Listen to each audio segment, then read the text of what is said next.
All right. Hello, everybody, and welcome to People in the Boxes, episode 113. It is Thursday night, 8 o'clock Central Time. As always, it's September 26th, 2024. Let's go, guys. Hit that like button, share it out with your friends, and where's my missing my video here? What's going on here? Oh, here it is. Yeah, share it out with your friends, guys, and let's have some fun. Do some giveaways and everything, and let's share our experience. Let's go.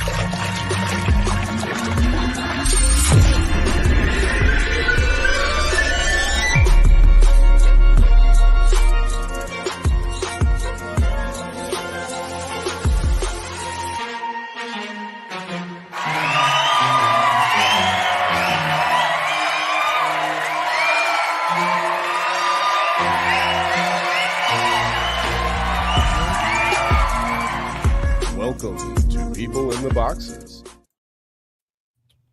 All right, guys. People in the Boxes. It is a show that I felt was necessary. I felt like it was a necessary show.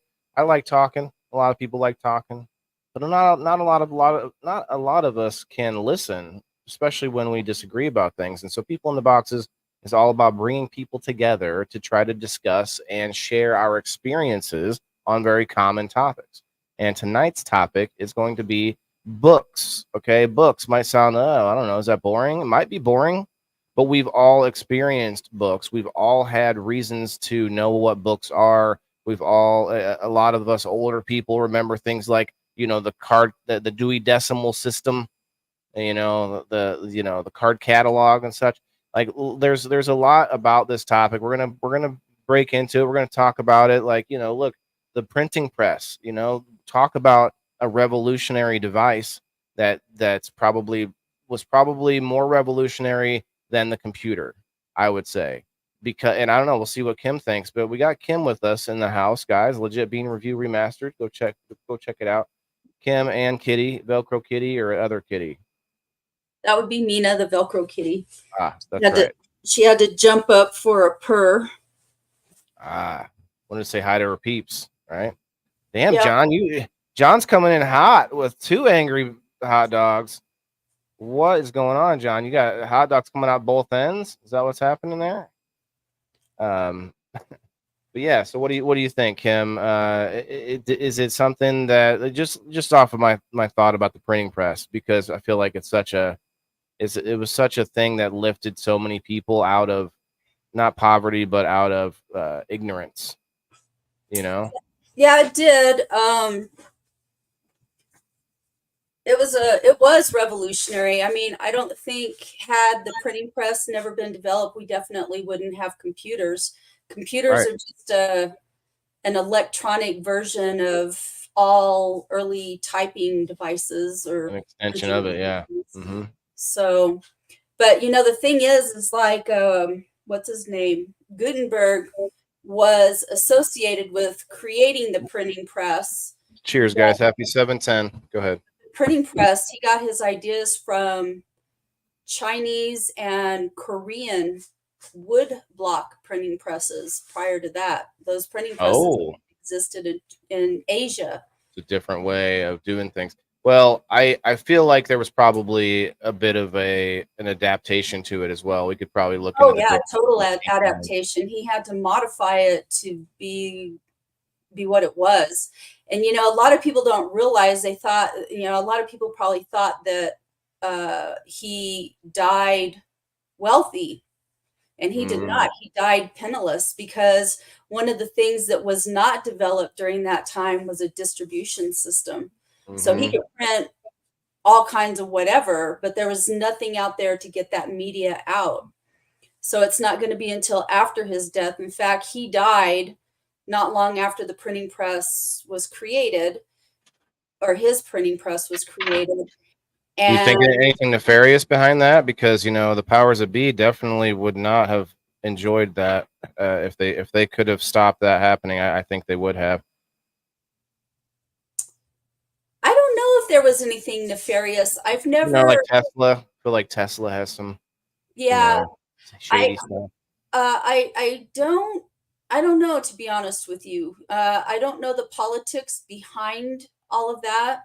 I'm not as Because it well. was a religious thing, right? Because he was able to then not I don't know if he was religious per se, but that's when the Bible became like widely available to people, which Oh was yeah, really that disrupted a lot of well, you know, power. there could have very well have been some implications with the Catholic Church because the Catholic Right. Church was Cheers. threatened by so many things, and it was created just before uh, the uh, the Reformation of the Catholic Church, before all of that really began. But just because you have a date, oh, the Reformation began on the day that what's his name, Martin Luther nailed the 95 Theses on the door of uh, the Wittenberg Church. That stuff had been going on for a very, very long time before that. There had been underpinnings of people unhappy with the Catholic Church and their ways for a very long time. But it just took Martin Luther doing what he did to bring it all to kind of that tipping point where everything started changing dramatically. But yeah, definitely, because Martin Luther, he was a German guy, and a lot of all that Reformation stuff happened. Germany was the place, the hotbed of activity for all of that stuff. So Imagine any other religion being dominant at the time. Like the Bible, like we don't need to get into the religious the theology of it, but we can talk about how the book of the Bible is one of the if not the most printed book of all time. And if you just yeah, imagine like anything else happening simultaneously as a printing press became a thing, just happened to be that there were a lot more Christians, I guess, at least around, wherever it was being produced at. And so it just happened to be this like mass produced Bible, and it helped a lot of people to read. And it's just funny, like, where would we be today if the Bible wasn't the thing that was mass printed? If it was something else, whatever. We don't need to get into whatever else, but it's oh just yeah. interesting. It's an interesting thought, and like how that power dynamic shifted. It's almost like being the first person to get the internet. Like I'm the whatever company, and I'm the first ones that can use the internet. Like Well, you that's want to know something interesting is when I was in the Air Force, they already had internet. I used to yeah. have to send out classified messages, and you had to take them to this message center. And at Holloman, where I was last stationed, it was this square brick building, very secure building. And you'd walk up, and I can't remember how you signified that you were there, but you may have had to ring a bell or something like that. And there was like Thank a you. locked, secure metal sliding window that they would open that had like I can't remember what was there. I can't remember if it was like plexiglass or like a grated thing, and you would slide the message through, and they would take it in and they would send it electronically. So probably by some early form of a fax. This is before I was fax, just gonna say, like, if it sounds like the way faxes, yeah. but it was really, really secure. So just imagine like uh I can't even imagine honestly what kind of a system it looked like. But it was a very, Oh, very I'm sure a giant room full of like, dedicated. Well, yeah, yeah, because the computers back then, this was back in the 80s, and the computers weren't the kind of computers you saw, back in the 50s and 60s. There wasn't those big giant square things. But they were still really good sized computers. They were dinosaurs compared to the stuff that we have now. The stuff that we have now, the precursor to that was a lot smaller, but just the way that technology developed. But it was just very, very classified, just very, very dedicated. People did not have access to those lines like they do now. and you So know all what? of the internet technology has developed as a result of this early technology from the military. And it all just keeps compounding. Like it's a weird dynamic between making people smarter and simultaneously making us dumber Yeah. because we have this thing where is that your deer, country boy? He muted himself. Did you see he put a shirt on? He pulled his sheet up to look like a shirt. Oh, I wasn't. I Well, was. thanks for coming up. I should be getting people. Come on, guys. If anybody out there, you want to come up, share your experience. Are you a book reader? What did you have to read in high school? Let's hear that. What was the high school novel book or whatever that you read? I'm pretty sure that we read Of Mice and Men, you know, Flowers for Algernon. Where the Red Fern Grows. I remember that was one of my favorite books. Where the Red Fern Grows. Yeah, definitely. That book made me cry. And Old Yeller. Yeah, I saw the movie. I saw that movie. So, but that's another thing is we can adapt story now to visual or even just well, before it was audio, and now you have movies which are actually just stories. But then, like a side thing from that, you have audible books, so you can listen to books now while you're doing something else or whatever. Well, audibles are great for people that have learning disabilities that impact their ability to read and process what they read. To Kill a Mockingbird, yeah. Yeah, it's a different process. And that's why there's all these, like, I don't know if they're scams or not. Have you ever seen it where like you listen to these headphones while you sleep and you can learn another language or some shit? Learn history or math or learn like you can learn while you're sleeping with headphones. Do you think that's true? You think that's real? Yeah, it's true. I don't know. I'm not inclined to do that stuff. My brain works overtime as it is. That's what I'm thinking. Like, wouldn't we be doing that all the time?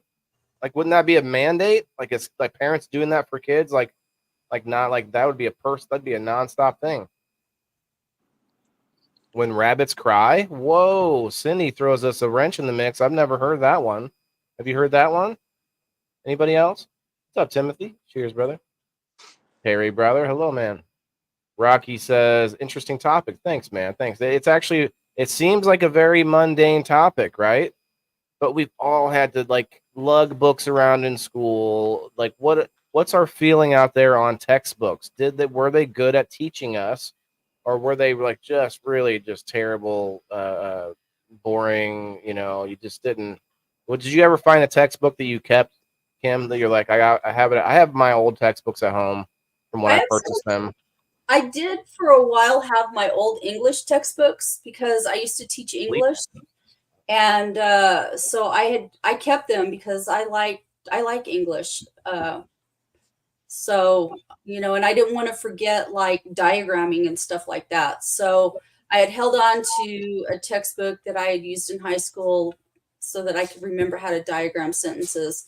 And I used to teach English, so it came in handy for that. That's big business too. Getting the contracts to write textbooks for schools, because it's all centralized. So it's all if you get that put in, if you get your textbook accepted, then that book's going to schools across the country. You know, hundreds of thousands of schools, maybe. For myself, when rabbit howls, reminds me of like the Velveteen Rabbit. What kind of books did everybody read as kids? Like that was a thing that I'll never forget. The Velveteen Rabbit. When we started reading books in like the book club, you know, you'd get your free pizza or whatever. They would bribe us with poison in order to get us to read. But that's what Halloween is, right? Or bribing us with candy. But anyway, I digress. But the books that I read during that time, like the book club in school to get those extra points and stuff, it was the Berenstain Bears. Those were hard books. Those are not easy books to read, man.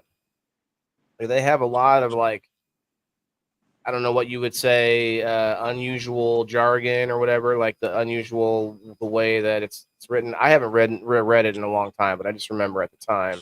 I am probably partially dyslexic too. I saw Jess, shouts out to Jess, posted, thanks for sharing about how you're dyslexic, so books are a no-go. But what about audible books for somebody who's dyslexic? That's a hell of a development. Oh, hey guys, Leslie's got his cat on here too. Let me pull him up. Yeah, he's my old buddy. He likes to follow me around out in the yard everywhere I go. Kim, that thing would eat your cat. Oh no, he wouldn't. He's fine.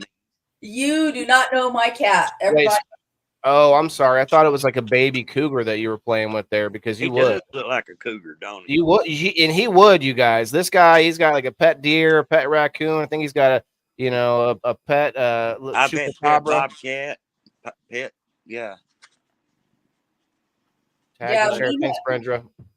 Make sure that you guys like and share. You'll get in on a giveaway of the game night ticket. Plus, we're gonna do 2 more spins for subscribers tonight. Go ahead, Kim. So Mina, when I brought her home, she was about 4 months old, and drove home in the car. Got home, and so I decided on the way home that her name was going to be Bellamina. And so we get to the house and go in, and I take her in to introduce her to my Weimaraner. You have to introduce every animal you bring into the house to a Weimaraner or they'll kill them. And so I took her in and introduced her to my dog and everything, and then set her down on the floor to let her eat food and water. And she ran straight back to the Weimaraner and jumped right in the middle of her head. So her name affectionately became known as Meanie, because she is a meanie. And she has got some claws and teeth that are crazy. Nobody fucks with her. How do you spell Braille? Braille. Okay. Because I wanted to know. Okay, I have the year from Daddy Google. I mean, I could probably search somewhere else, but I have the year, the rough year of when the printing press was made. Let's see if anyone has a guess, and then also the rough year of when Braille was invented. That's another explosion. I wouldn't say as big, obviously, because I don't know what the percentage of blind people are in the world. Probably a lot less than there are percentage of people, I guess. But my point is, that was huge too. Like, okay, now a person who can't see can also read.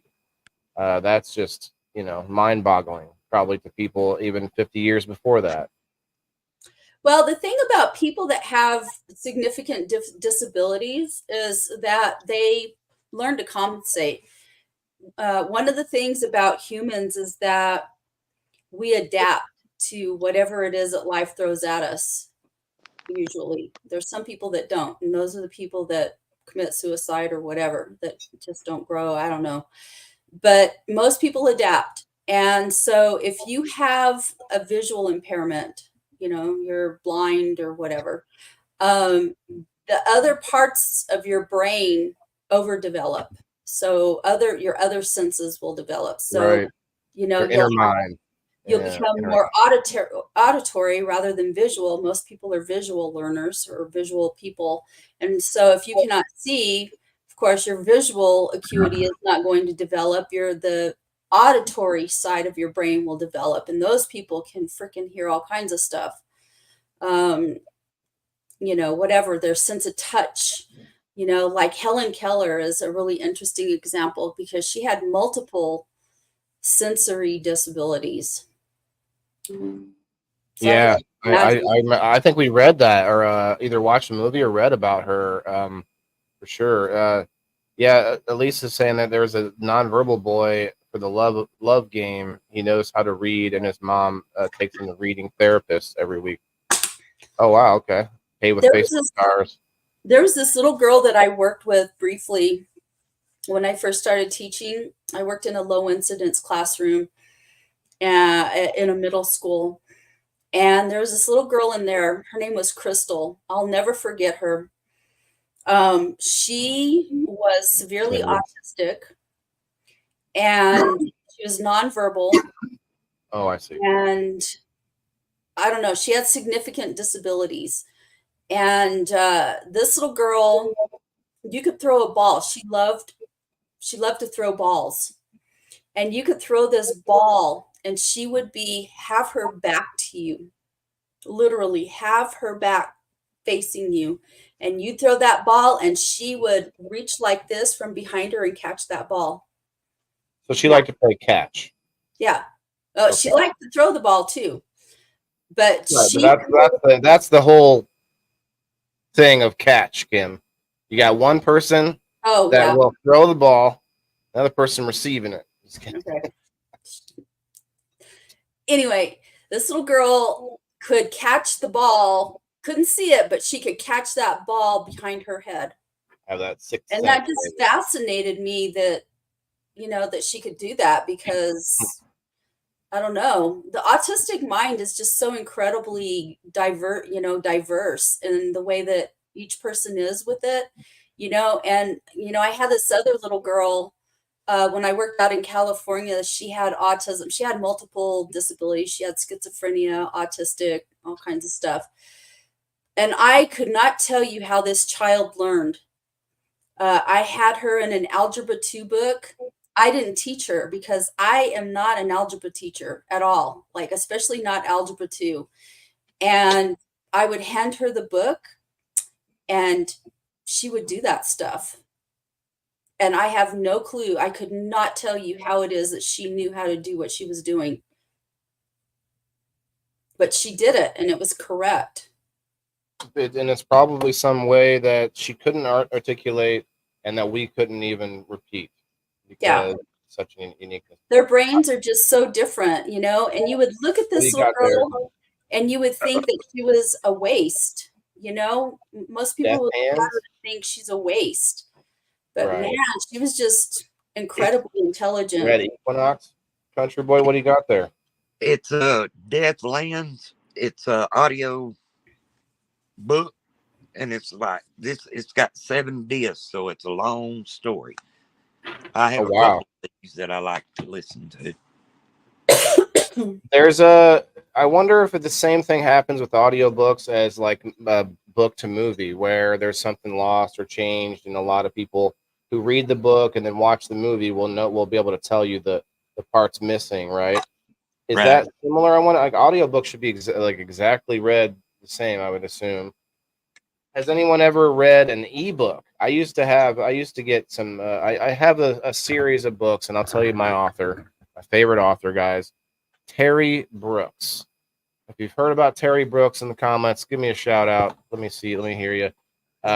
Terry Brooks was a former lawyer in Chicago, and he started being a writer. And I see a thumbs up. Somebody knows of the Terry Brooks. The books that he writes are fantasy fiction, and man, if you want to be a fan of like Lord of the Rings or something like that, you would most certainly love the Terry Brooks series. There's several series actually, and he actually was able to combine a couple of his different series, which was insane how he did that. He had one, and I could pull up the books, but he had one series that was sort of it was in set in time like nowadays, and it's sort of like right as society becomes too corrupted and these like demons actually start to emerge and stuff like this, and basically around then. But then this whole other series, which is like thousands of years in the future, and he ended up writing some books that connected the two, which I thought was awesome. And there was like I've read 20 of those books. Shannara. I don't know how you say, depending on how you read it, is how it's said, but it's a very cool series. Have you heard of it, Kim? You read anything? Right. So I used to read like 3 or 4 books a week. And then when I went to college and I studied law and government and stuff, it burnt my brain out because it was really high level reading. And so I don't really read much for pleasure. It really developed that analytical side of my brain. Mm-hmm. So if it's a reading for pleasure kind of a thing, like just some novel, Some comic books, maybe. Yeah, I just don't have novels. I just don't have any interest in that kind of stuff. So the stuff that I tend to read now is usually really high level. I read a lot of self-help books, like psychology kinds of stuff. I love anything that Ianla Van Zant wrote. She's just Oh, okay. packed with Got a name. wisdom. Yeah, and just, a lot of stuff. I like reading. I like doing, so I've done a lot of Bible studies. I like reading and learning about God, a lot of Lisa religion. asked if anyone's read the Bible. I've not read the whole Bible, but I've been in enough. I've seen parts of it when I was a kid. I was in Bible or what was it called, Sunday school, right? And we would go through parts of it. I've also been in different churches where they've read it, but I've never reading the Bible is not easy, and No. it's not for the faint of heart, that's for sure. But Well, it's translated from Greek, so I don't know. Tasha's read the Bible, okay. Yeah, there's a lot, and not just the translation, but just the wording they used at the time. Yeah. Just the way that the words are. I hate reading like the Local King James history. version because I hate that kind of language. Right. Very Annoys me. pompous kind of language. Yeah. Well, that's just how they spoke back in those days and stuff. So I just hear, the piano in the background. Dun dun dun dun dun dun dun dun. Dun, dun. I don't know who that is, but it's a good one. So I was in a space earlier where they were arguing about whether or not crows or sparrows are better. It was kind of a comical thing, but then Edgar Allan Poe was brought up, and there are some intense books out there that just even in the written word can make you freaked out, like stop well, reading, even like kind of scared and things like yeah, that. you know Yeah. what did that for me was Stephen King. New World Testament, Tasha. Okay, Stephen King. My mom is in the Stephen King book club or whatever, and I don't know. It probably hasn't had one in a while, but she would get every book. She'd get like a new book every month, or I don't know what the thing is. But she read a lot of Stephen King books, if not all of them. And we, watch. I've seen a lot of the movies, but I'm sure it doesn't do justice compared to the books. I watched Christine. I watched Oh, Jess had some poetry published. what was that one with Sissy Spacek where she got the blood thrown on her? Carrie. Carrie. Carrie. I stopped reading Stephen King after I read Pet Cemetery. That book scared the shit out of me. I had nightmares forever from that. I never saw the movie, The but movie was pretty freaky too. I'll give it that. yeah, I never had anything to do with Stephen King after reading Pet Cemetery because that book scared the hell out of me. I had nightmares from it. I was probably about 18 or 19 when I read it, and that book scared me to death. I am not a fan of horror. Like I watched what was that? Nightmare on Elm Street. I was terrified for years and years and years after watching that movie. Same with Halloween. Those Um, were the good ones though, man. Like the scary movies now just suck compared to the yeah, stuff that I was freaked out with as a kid. And is yeah. that I wonder if that's universal. I wonder if that doesn't really it isn't that they suck now. It's that we've seen enough of them growing up that you're just not as phased by that stuff. I You think know people are desensitized by a lot of that that too. stuff, is what I 100%. think it is. Sure. But stuff like that scares me. So when I read Pet Cemetery, I never touched another Stephen King novel after that because that book scared me to death. Have you ever read it? I recommend you read it because it's pretty. He writes so well. I mean, he writes really, really well, and so he would describe What what was was going it? on in the book, and it was like you were right there with it, and it Yeah. was terrifying. It was just as much. It was just as scary as watching a scary movie. Yeah, Sheena Dean Koontz is pretty good too. That's a good one. There's a lot of you know But what I don't get is people who read nonfiction. I read nonfiction. Like, okay, I don't mean historical things. I don't mean factual things. I mean like a nonfiction story Like, where it's like okay, just like where they read about I guess it would be historical then, but like say like a crime or something. I guess never mind. I take it back. Those aren't bad. I just can't. I like to watch documentaries on stuff like that mhm. where you can see the pictures of the evidence and stuff. But if you read about, I mean, I don't know. It's hard for me because I like to be able to visualize things, and I'll say that about reading. It does help your inner mind. It helps your creativity and your way to like imagine things. Like I like when I'm reading something and I have a clear picture of it in my head. You Mhm. know, this is like, and Terry Brooks is really good about that, being very descriptive. You know. Well, that's why that Pet Cemetery scared me so bad because Stephen King is an amazing writer. Like I read a number of his books up until Pet Cemetery. Like I read Christine, I read Carrie. I can't remember what all I read of his, and those didn't really scare me. Um, Probably I don't know why they didn't scare me. I don't know why they didn't scare me. Even the movies, I watched the movie Carrie, didn't scare me. The movie Christine didn't scare me. The movie Christine was stupid. The book was more scary than the movie was. But Pet Cemetery, dude, like you were right there. Like there's a scene in the book where he's because what the premise of the book was so you had to take whatever it is that Oh, you I want see. to come back to life to this special sacred ground and Right. I've to seen the movie plant and it. part two. Yeah, I don't know what the movie had in it, but in the book, you took it, you buried it, you waited a certain amount of days, and then whatever it was would show back up to your house. And the first thing that he did was he buried his daughter's cat got killed on Yep. that, or his kid's cat got killed on that road. Black cat. Yeah, and it came back all wicked. It wasn't the same cat that, whatever. But but when he was,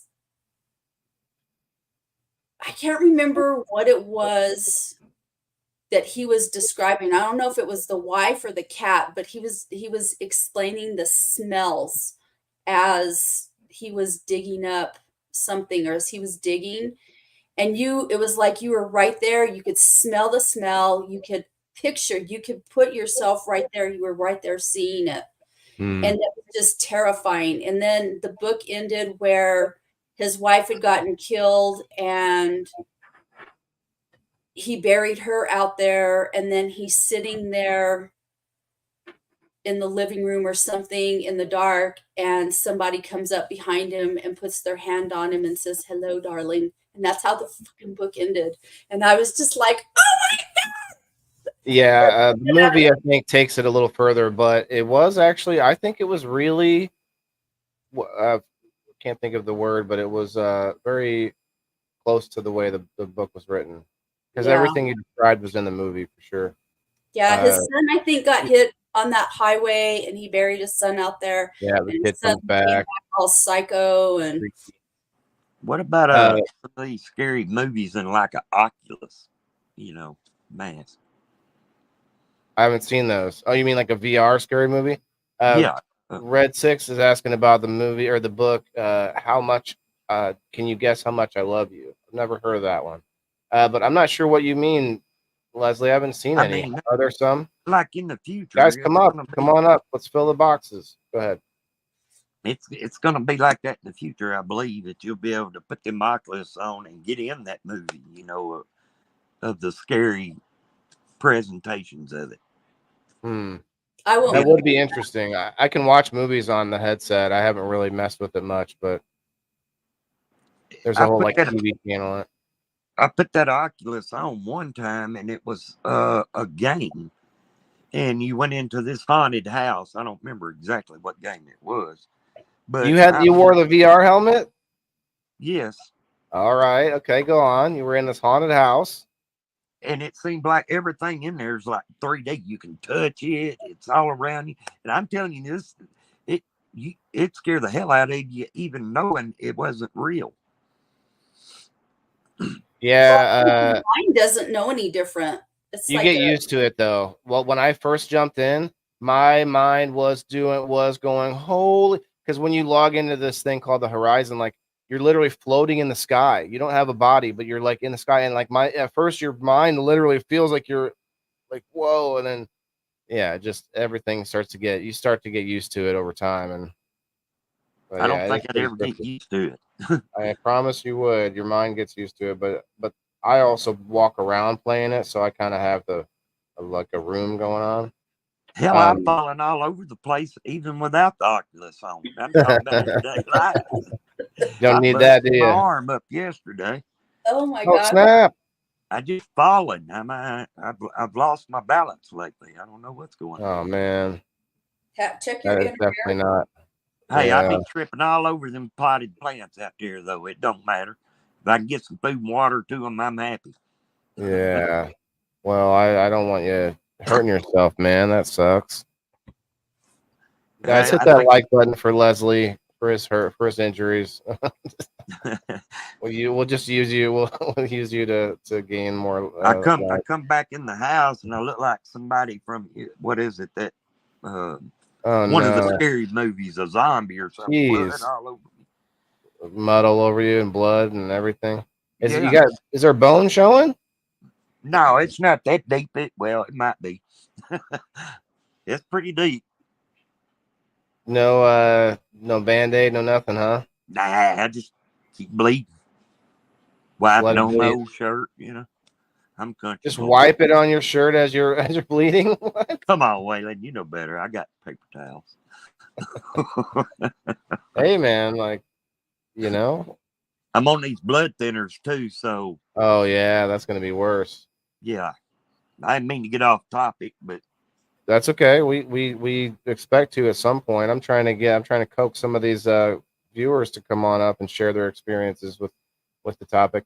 Yeah, Lisa says be careful. Yeah, Wes Craven was a good one. Somebody brought up Cujo. That's a good movie. Remember the Stephen King movie with the well, it was a book, of course, but the Maximum Overdrive. Oh Always yeah, one of my favorites with the I like trucks. the soundtrack. Soundtrack. I like the Lawnmower Man too. Those were good books too. But the movie was kind of they were all right, not bad. Has anybody out there read the books of them after they watched a movie? Ty says the best scary movie was Lord of Illusions.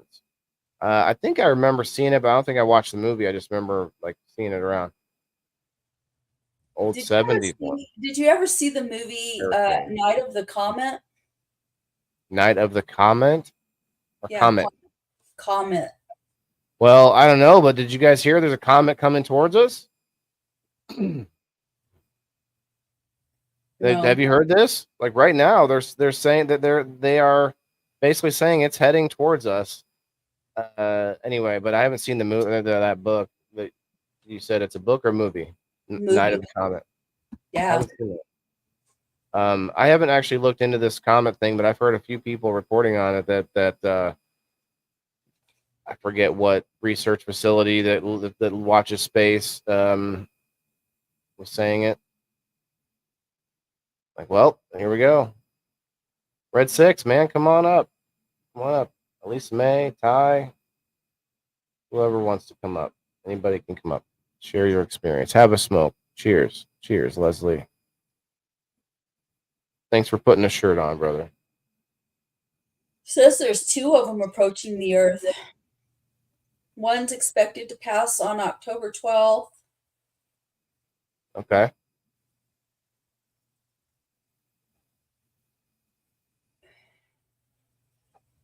Jess, have you ever, you said you used audio books, but I forgot what you said about them. That might be pretty good. VC Andrews, Ty?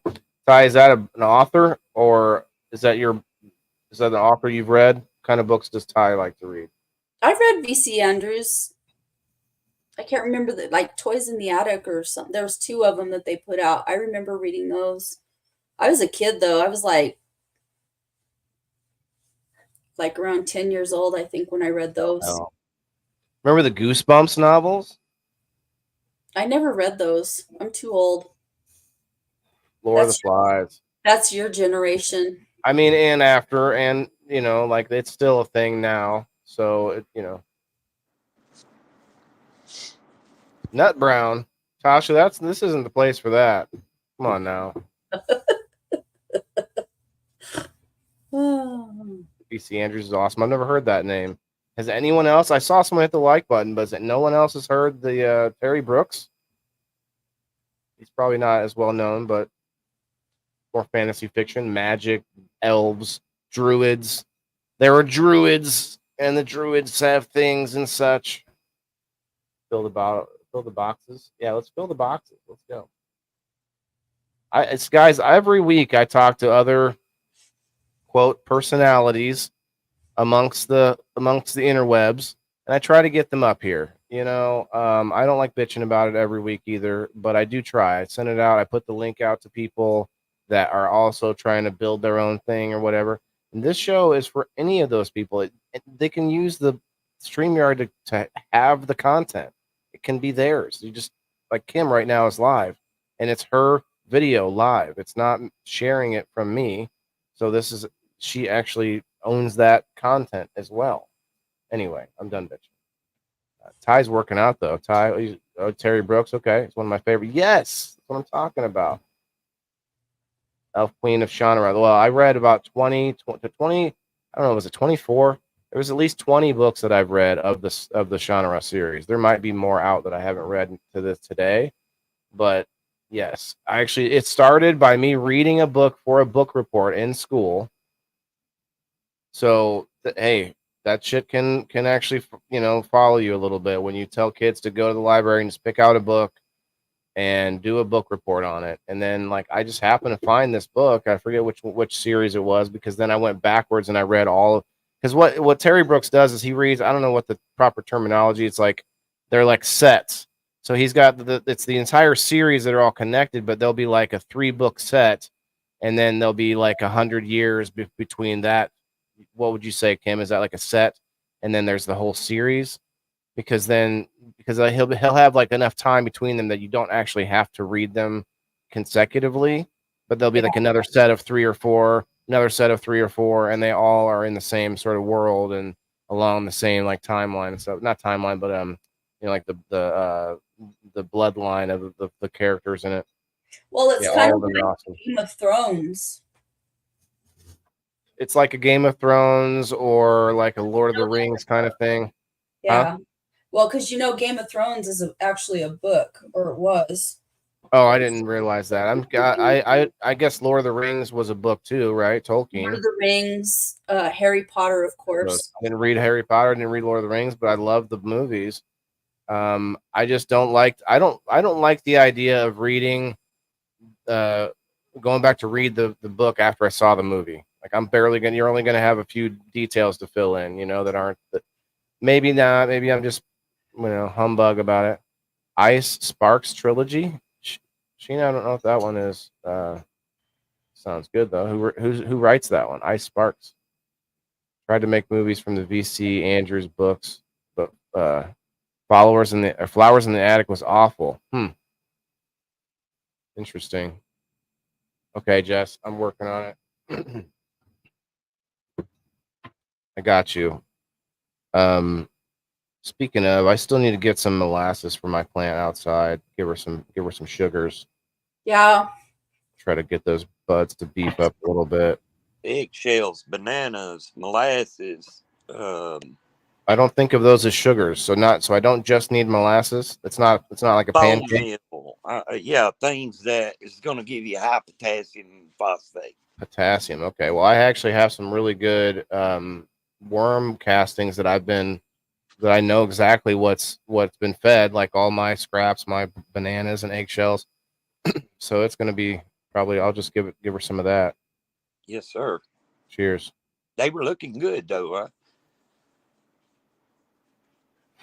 I think they look really good for how little work I put in. It's going to be a good, I'm going to say half a pound, but it's just all going to bubble hash. So that's the other thing about books though. Learning when you have to research things. Do you ever get a book about a subject now, or is it all Google? It depends on what I'm doing the research on. So if I'm writing a research paper for like college level stuff, it's going to be all journal articles and stuff. Well, yeah, that. I mean, we take that skill, or we carry that over if we don't read books, there's so many other times where we need to use, where we need to read things. And I feel like, so for me, like I'm rusty, and I'm not reading novels that often, and also reading out loud is a whole nother thing. And then on top of that, reading out loud while live with however many people, on Wednesdays when I have 100 people in there, that is like pressures that you don't imagine until you're like, oh. Well, you're And using then, a different part of your brain when you read aloud. well, not only that, but I'm also like looking at comments and other things, and and it's maybe a Yeah. few dabs deep. I don't want to blame Mary Jane, but she may have had a hand in it. But that's why I force myself to do it, though. I like to find articles and look things up to read online or to read live, because I know that's a skill that you have to work out. Being able to focus. My eyes already have a focus, like the muscle that focuses my eyes into a single vision has always been weaker as a kid. I had got, I don't know, it's not a diagnosis really, but they gave me these exercises to do. Like I have good eyesight, I have better than 20/20 vision, but the muscles are weak. And so if I want to, I can relax them and just blur my vision real easily. Just blur, but I can't cross my eyes though. Shouts out to anybody that can cross your eyes out there. Don't do it for too long though. I promise that it's not a good idea. But my eyes, like, they can just blur, and so for me it is a little more of a focus and a concentration that I have to put to read things. And then on top of that, trying to read in front of everyone. My brother has dyslexia, and I think I probably have a smidge of it as well. I got a little dash of everything probably. Dyslexia is hereditary. Oh, okay. Who is the author, Sheena? Missed the author on it. The Ice Sparks was the name of the book. Okay. Comment will hurt when I'm coughing up a lung. Yeah, it'll just smack us right in the side. I'm late, but I'm here. What's good? Hey, Amanda. Hello, Amanda. What kind of books did you have to read in school, and or do you read any books now? Throw us all your book comments out. Let's see it. Video is better for me. Yeah, I like video, but I like to hear from the people that read it, and to see if they think it was accurate. And then I'm like, okay, now what I'm watching feels more better. When you read the information out loud. I'm a word person, so I like to read. The weight of what's written is much more meaningful to me than spoken words. Yeah. What about subtitles? I don't like subtitles. Me neither. And I don't like it because it's distracting. It's distracting. So I'd rather either just read and not watch, or watch and not read. I don't want subtitles there because they're annoying. The But subtitles are usually wrong. Like, wait, that's not what he just said. yeah, but thank God for them because Touche. there's Like, people that need that. a lot of people watch anime, Japanese anime, in Japanese and read the subtitles versus waiting for them to adapt it with English. I gotta say, I'm not a fan. I like to just be able to know what I like to be able to hear it so that I don't have to keep my eyes glued to the TV all the time. Yeah. Well, you miss a lot of what Translation probably, yeah. enacted when you're reading because you're Oh busy yeah. processing, trying to figure out what they're saying. Mm-hmm. And you're missing like the visual. You miss the whole scene as you're trying to keep up with what they say. Yeah. Yeah. You miss, like all the like go to the woods and bring a book. I'm sorry, Kim. I mean to interrupt. No, it's okay. That's right. What'd you say? Go in the woods and bring a book? Yeah. I'd sit on my stand or whatever, and that was the perfect time to be reading. Nice quiet spot. That's right. The thing that we miss now. And like Elisa said earlier, who has time to read a book? And it's like, that's true, man. Like sometimes that's why listening to a book or watching something, you can do something else while that's happening, because we like multitasking now is almost a must. it's hard to have that time. And actually, I think what's filled the time is technology, entertainment, things entertaining us without having to do anything. Now, video games is another story altogether because, no pun intended, but video games, like, you are having to do things and actually be not every game is intellectual, of course, but a lot of games you have to be doing like number crunching and doing different decision making and all Oh, this stuff happening during the game versus a movie where it's like just feed me the dopamine, just bring my. Now your brain is thinking while it's happening. Oh, I bet he did it. I bet he did it, or whatever. Your brain's coming up with thoughts, but it's not the same thing. It's like, okay, I cannot go forward until I make a decision here, or until I beat Well, it this thing. depends. I'm going to argue with you about that a little bit because it depends on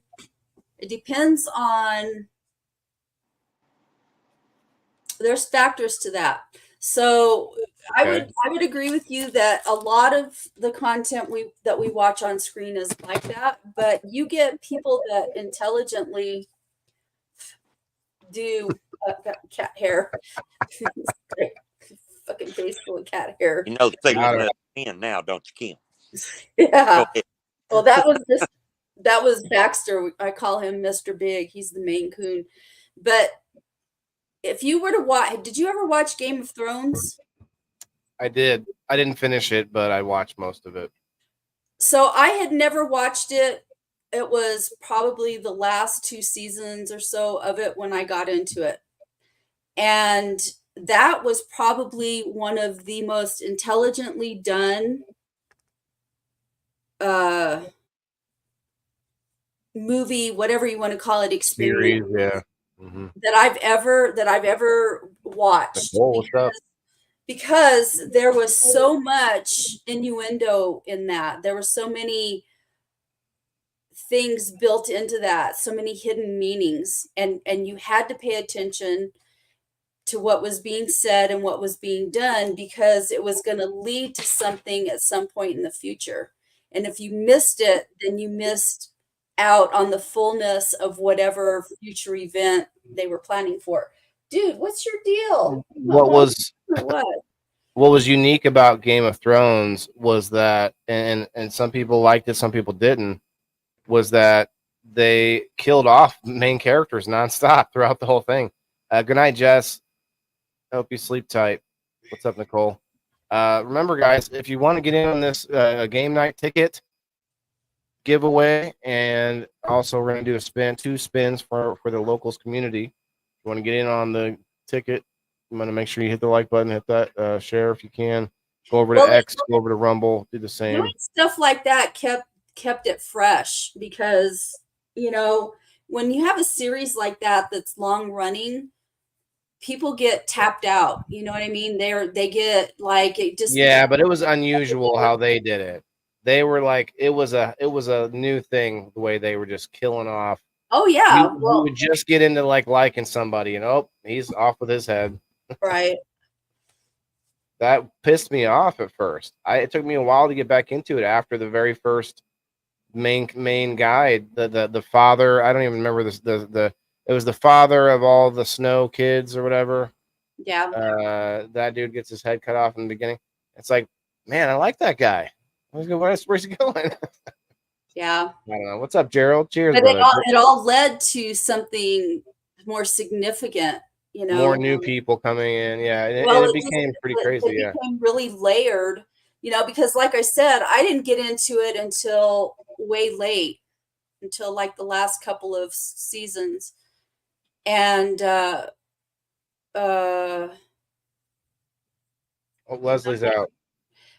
I didn't get into it until the last couple of seasons. And then once I started watching it, once I watched 2 and I realized what they were doing, I was like, oh, shit, I got to go back and watch all of them. So, that's what I did was I went back and I watched all of them. And I didn't just watch it once. I watched it all in sequence numerous times because you have to pay attention to all these little nuances in there because they lead to things. And you have to understand these things that they're giving you early on so that when you get there in the future, you understand what's going on with them. So that whole, the way that they did that, I don't know if the books are like that. I don't, I don't know anything about other than just the show. Like overlapping storylines that or not storylines, but overlapping story arcs within the characters and how they all met together at some point. And yeah, I know what you mean. I didn't read it, so I couldn't tell you, but for sure. Yeah. All right, guys, I'm gonna go ahead and I'll pull the likes off of the Facebook. I'll hit the refresh button one time. Get this wheel going. Well, thanks for coming up, country boy. You were the brave one tonight.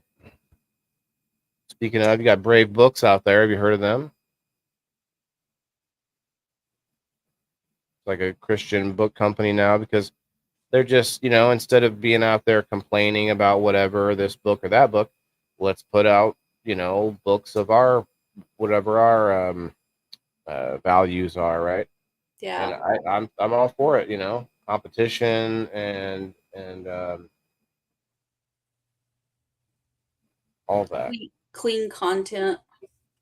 Yeah, and look, I mean, let's be honest. Christian-based content is not known for being exciting, but I do know there's some like rock and stuff that's not too bad from the Christian rock. Just Oh, listen areas. to As I Lay Dying. Look up As- that Christian band. As I Lay Dying, huh? Mm-hmm. Have to check it out. Alexandria, what's up? Guys, make sure that if you can, go over to Rumble, go over to X, get those extra spots on the wheel. Alexandria, that means that you're probably going to be on the wheel there. Thank you. She was worried earlier. I put a post up, or I posted a video. Did you see the video with my dog I put up a little while ago? Yeah. Slaying another dog. Yeah, that's her dog. Mr. Kai. Yeah, he's just a big old bull in a china shop all the time. He knows how to hit me right in the nuts with his paw, like haba, like haba. It's like perfect every time. Crazy. But that's actually another good point. Pets, like it's good to have a good book around for different medical reasons or knowledge about plants. There's another, I see those a lot of times advertising, like the big book of herbs and such like that. I would like to know what books Smashley has for or if she just does internet. I'd imagine research. She's probably got a library. I think she would too. I have a bunch of books as well. I meant to take a picture of them. I got a bookshelf with most of my Terry Brooks novels. But then there's actually there was several that I read. I was like 2 or 3 that I read on my phone because, like I was saying earlier, those ebooks I used to try that, and so that way I could just read a few minutes here and there when I was on the way, when I was waiting, a break at work or something. You could read, especially if it's a good story and you're into it. You ever have a story where like you want to keep coming back to find out, okay, what's the next page, even though you have to go to sleep, or even though it's like you're like trying to fit it in when you're like you should be getting something else done, almost like an addiction, to the story. Stories are I guess what fuel our existence, right? Good night, Rose. Good night, Rose. When Cheers. when I was a teenager, I would read probably 300-ish page, 300 to 400 page books a week.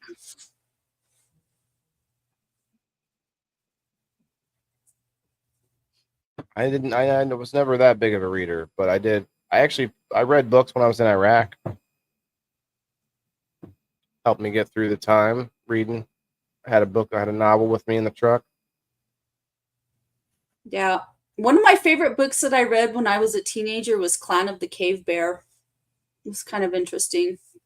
I cannot imagine Iraq with like fluid internet everywhere, like where we could carry cell phones, because we had internet. We got internet eventually through these like tents, and we had to pay all this money, and a bunch of us got together and we would, do like a pod thing. Well, that wasn't Wi-Fi, that was, we had some computers to go and like talk to people back home and stuff. But now think about like Starlink. Like Starlink to me, like them or not, if it works and if it's not, if it doesn't actually, cause us a lot of problems blocking out the sky and everything. There's things that maybe are unforeseen. But my point is the idea of giving the internet to everybody everywhere, or at least access to it, like in valleys and places where signals weren't getting before. That is to me like the printing press was. Like being able to hand the world's knowledge to people that before had to, receive it in. Well, you know what was interesting about that whole back to the printing press. So, most of the world did not read. Only educated people Right. read. And a lot of those people were probably like ship's captains, could read and write. Of course, your priests and stuff like Holy that cow, Cindy. could read and write. But most people couldn't read and write. And so, Martin Luther came along. He did what he did. He printed 200 and something Bibles, and he had no way to distribute them. He died poor. His creditors took his printing press and all of his stuff and sold it. And then some of his contemporaries that had worked with him picked up the idea of the printing press and carried on his work. And what kept what kept what's his name, the printing press guy, from being able to be How many successful dabs? I don't remember now. was that he didn't have a distribution system. So like Amazon, he didn't have any way to get his books out there in the world. And he wasn't near like the sea. And so the people that took his printing press, I think it went to Venice, if I remember correctly. So these people went to Venice and they started using it to print all kinds of stuff, not just Bibles, but all kinds of media. And they got it out onto ships. And these ships would take it out, especially like pamphlets, like news pamphlets and stuff like that. And so they would take these printed pamphlets and distribute them or sell them to the captains. The captains would take them out into the world and sell them. Pigeons, right? Pigeons still about that time? I don't know. I don't know anything about that. But I don't know about the pigeons. They would send them out on these ships. They would send these news pamphlets. The news pamphlets would arrive in some obscure location that they'd sail to. They would take these pamphlets to the pubs and they would have a person at a pub that would read the news to everybody because people couldn't read back then. Oh yeah, or the town crier. Kind of like that, yeah.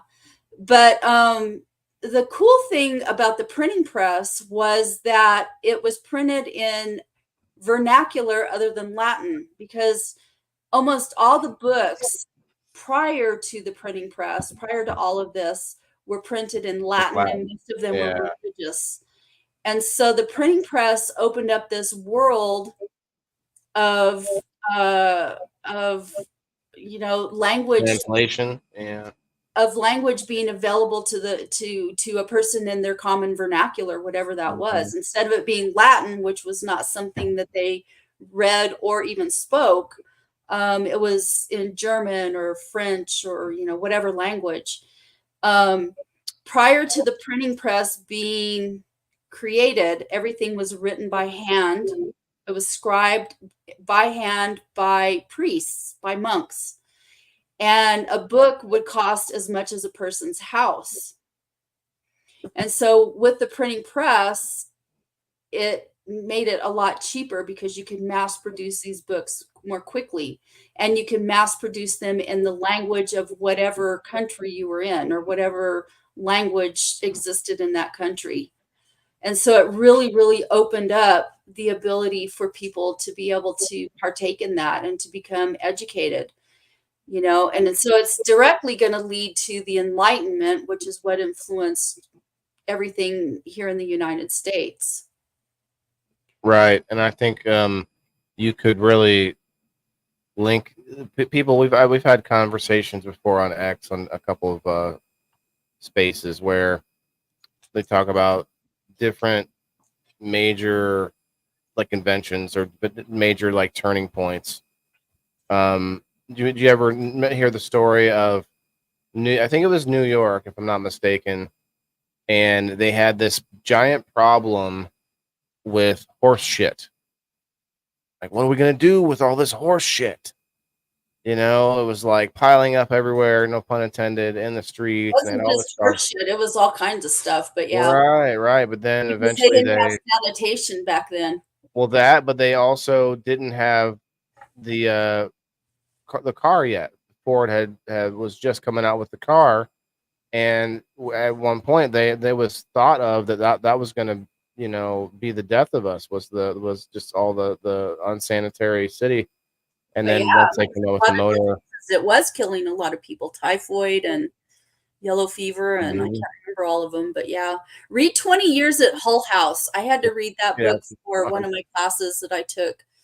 It was really interesting to learn about, because it's all about that mass migration of people. I can't remember what years they were, but it was the mass migration of people. I think it was in the early 1900s, maybe.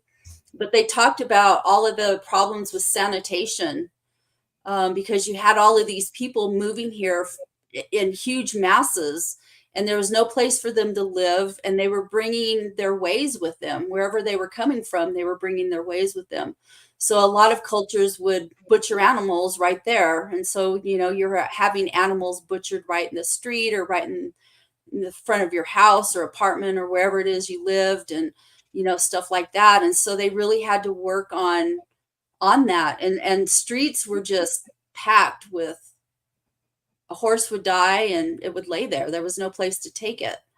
So right. disgusting.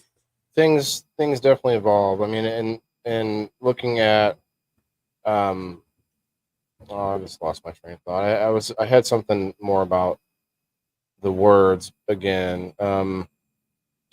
Oh, once we started to develop signs everywhere, and so when people are coming here that don't speak English, I've noticed right away just from me trying to learn another language, and I didn't do this in high school. If it shouts out at anybody out there learn another language in high school and speak any of it still. I didn't do another language. I did a bunch of different shop classes instead. They counted. I think it was drafting, CAD drafting, or I forget how it's called, but they counted that as another language because of all the math and the different Well, it reading is a language, schematics and stuff. computer language. Well, yeah, but also like reading schematics and being able to draw up designs and stuff. It's been a long time since I'd messed with that, but that was my quote language. Um, but when my what I'm getting at is when I started learning Portuguese, I realized right away that the written word is so much easier to understand than when you start to try to say it or hear it Well, yeah, and that's the whole first. reason behind that, I think, is because most languages, the English language is a gutter language, which means that it's not a pure language. It's made up of pieces, parts of root words of all kinds of other different languages. I mean, you're right, but wow, you have to be so harsh about it. Well, no, it's literally considered a gutter language because, back in the day the only people that spoke English were your lower classes. If you were nobility or wealthy, then you spoke French, and Latin were the two most common languages that were spoken by wealthy people. So, but when you look at written word, you can see those root words in there, and a lot of the times you can recognize them and go, "Oh, I know what that piece of a word means." So you have kind of a general comprehension of that word that you're reading, even though you may not speak the language.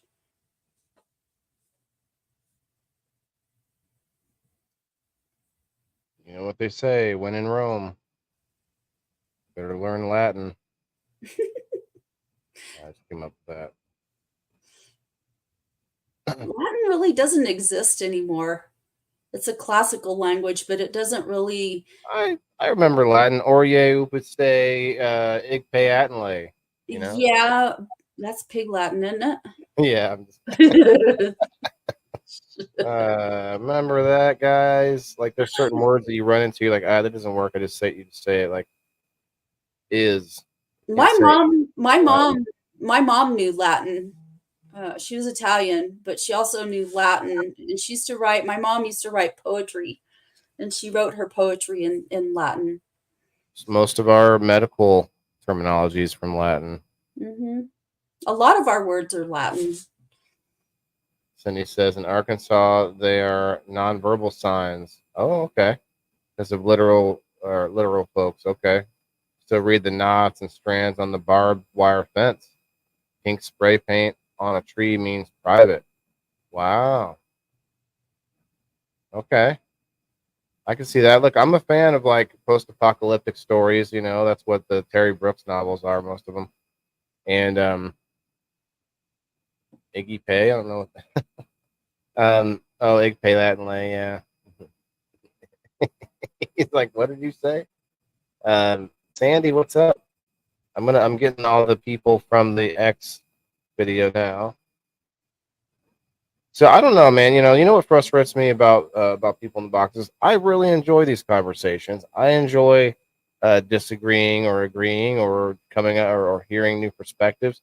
Like that. That's what I love about this, and I know there's people that do. So one day, guys, we're gonna find some friends that will help us out because Kim and I, I don't know about you, Kim, but I like to hear more. I like to hear from more people. So I'm trying to find some I do more. too, as long as they're not disrespectful.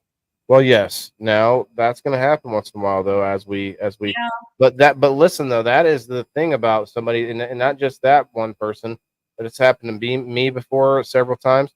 Those people are showing who they really are to the whole entire audience and internet at large.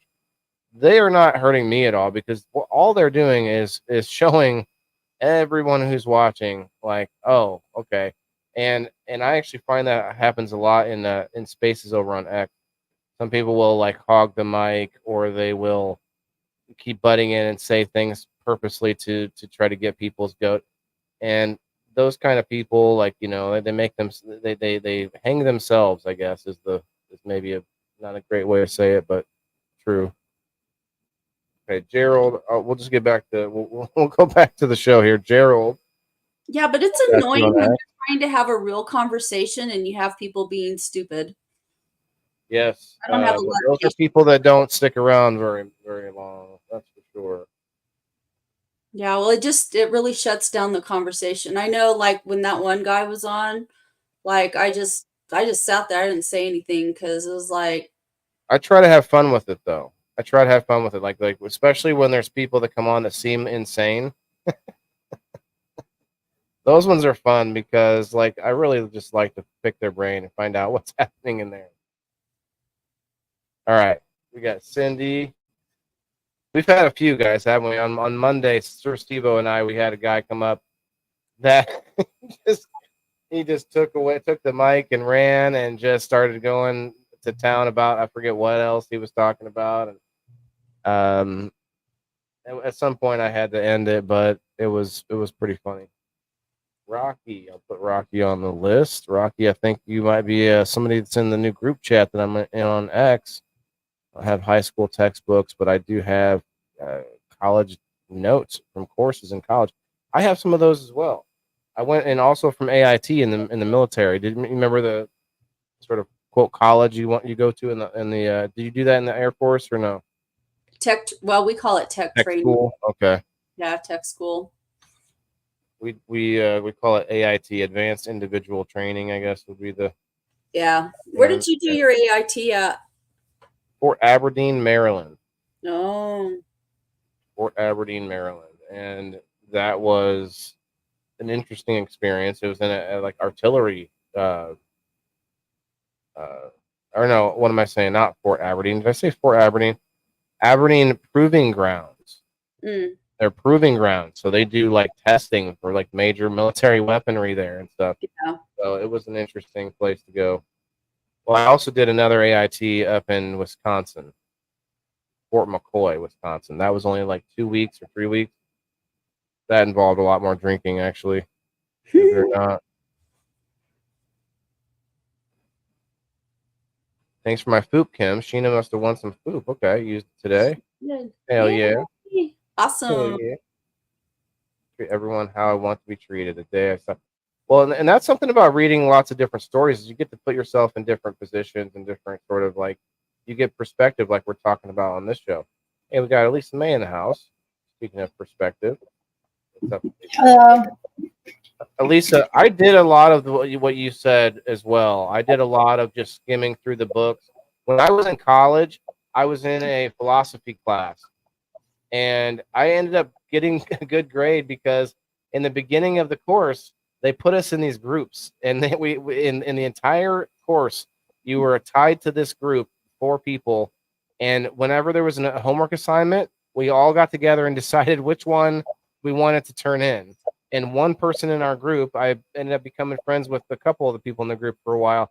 And the one person, she was like a we'll say type gold personality. Like she was had to be like the top or what am I saying? She had to be the one that turned it in because she was always going to be the one that did the most work on it because she was like a straight A's, you know, and really, really into it. For me, I had already been to war at that point. I was like an old man in college at that time, and I didn't give a shit about that. I was like, okay, we'll turn yours in.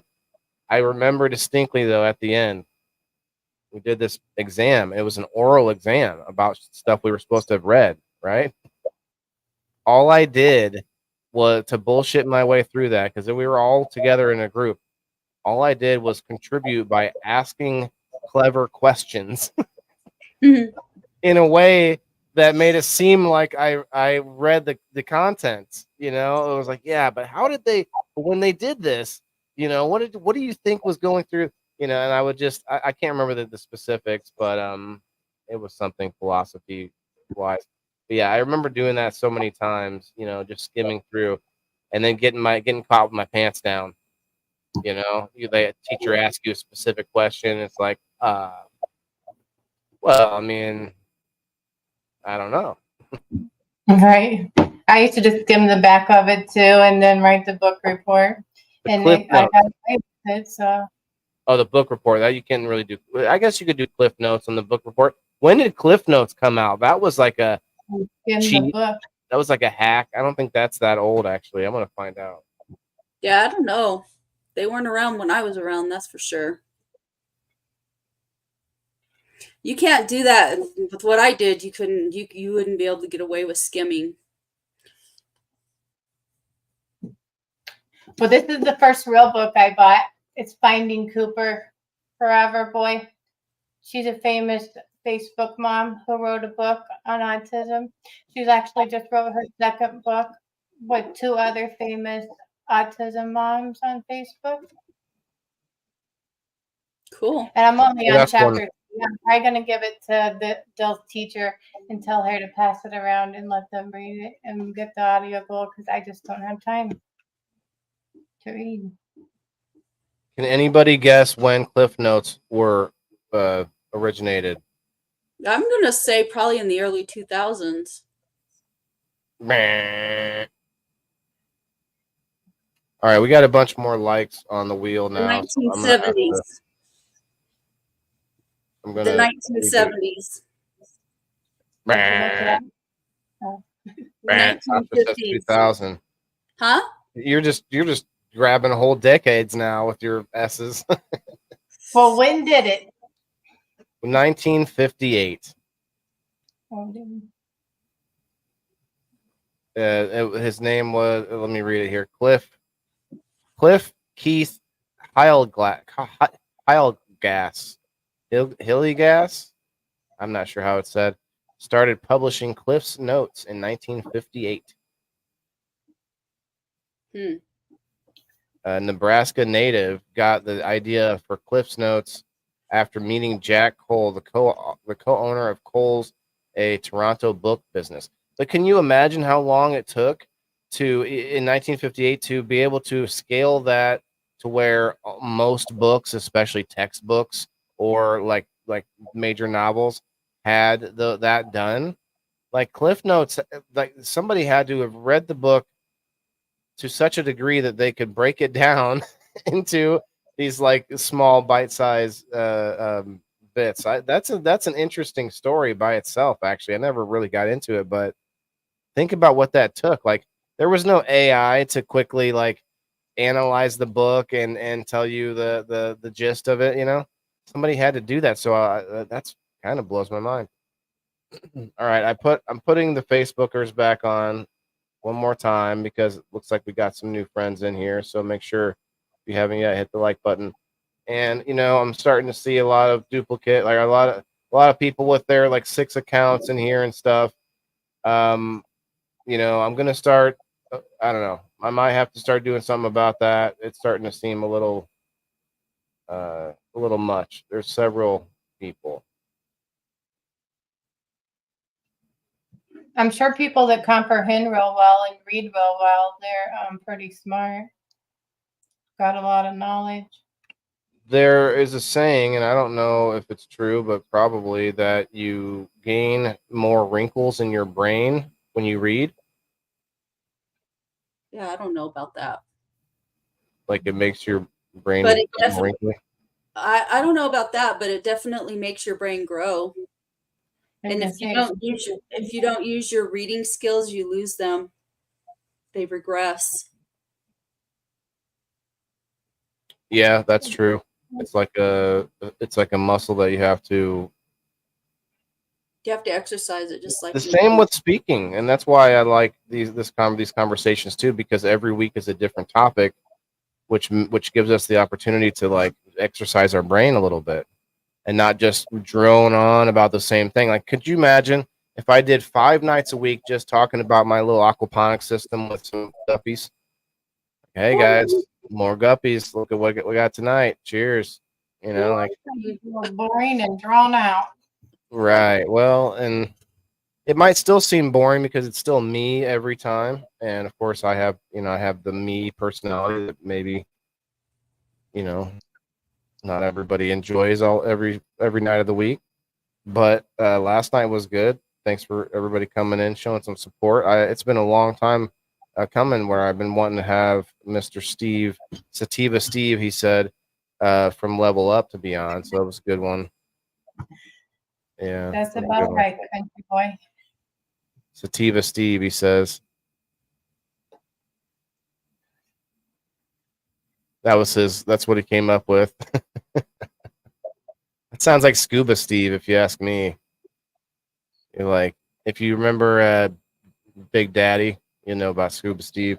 All right, I'm going to do this spin before a whole bunch more people pop in because, look, if you're not here by hour and a half in the show, you don't really deserve to get in on the wheel anyway.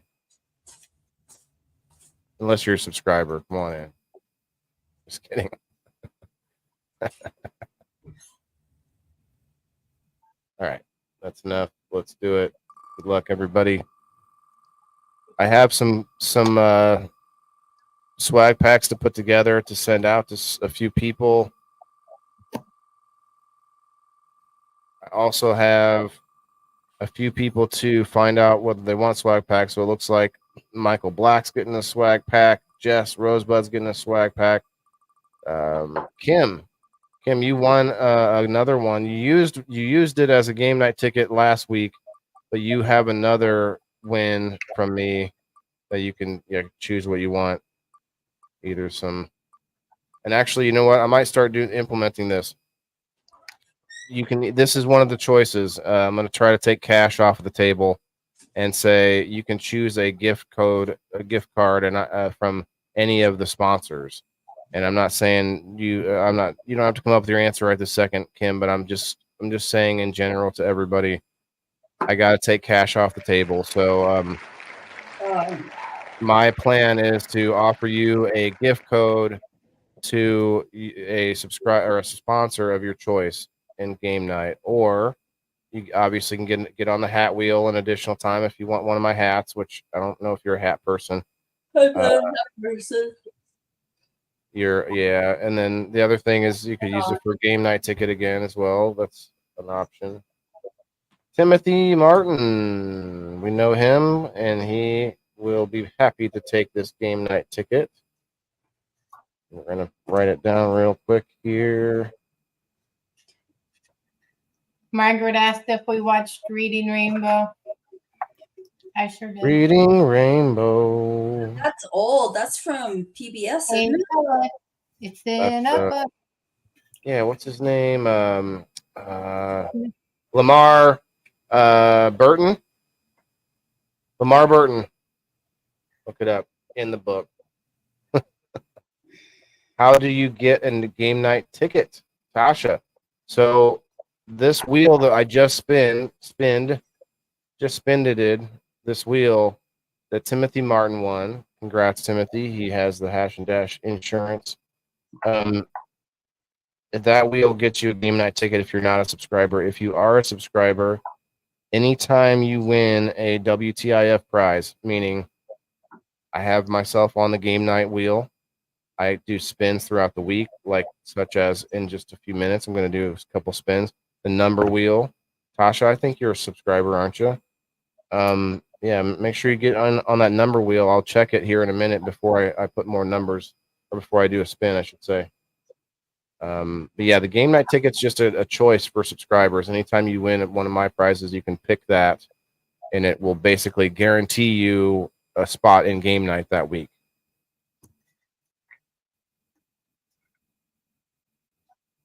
I think that's fun, game night ticket. Yeah, congrats, Timothy. Yes, I thought so. And yeah, so make sure you've gone to wherever it is you're subscribed, either Facebook or locals, and get in on the number wheel. I'm going to put up the wheel right now so people can see what's going on. I think we got up to 25, 26 people. I'll have to go look. And let's see, keep going down the list. Tommy McKetta, I got to talk to you. Margaret Jett, I owe you something. I should have put that in your box, although maybe I was after I sent you the hat already. Shouts out to Margaret. She bought one of my hats. Remember, guys, if you're a subscriber, you can buy one for $30. That includes shipping. That I should be saying that. I guess I forget to tell you that. That includes shipping. That's why it's $30. So you're paying the shipping right there. I don't think I've been saying that for the longest time. People probably assume. I just now realized that right this minute that people are probably assuming they have to pay ship plus shipping. $30 plus shipping. No, that's to include the shipping. I should have been saying that. Wow, what a goof. All right. Anyway, Margaret Jett, I got to find out what you want. Michael Gray actually has a 2-pack, two wins coming from me. We'll see what he wants. Smashley has a win. Brenda Breiler has a win, and Alexandria has a win. So we got to find out what all of you folks want from little old me.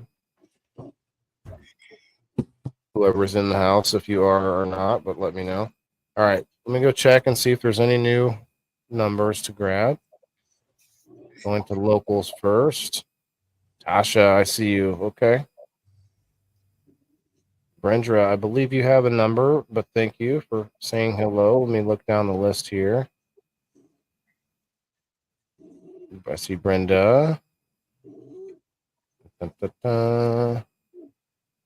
I don't see Brenda. Okay, that might be an additional number there.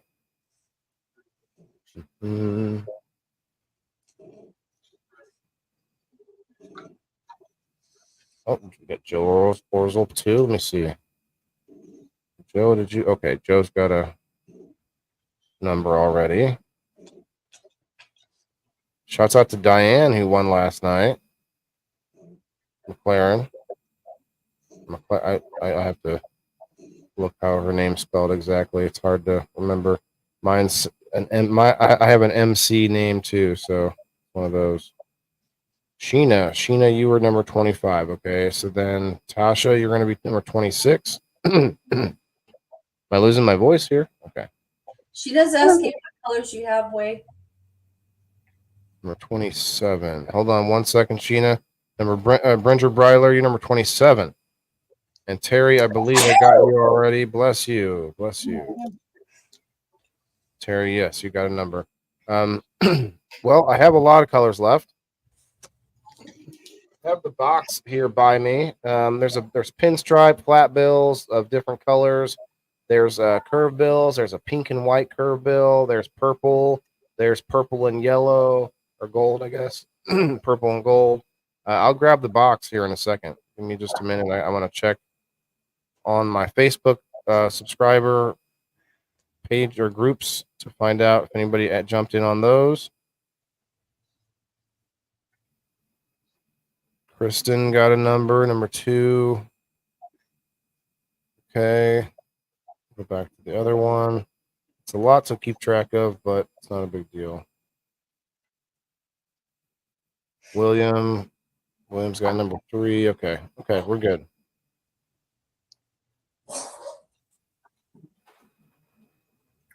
Well, I'm not going to stay up here, but I do got one other book that I skimmed through a lot, and that is my CNA book.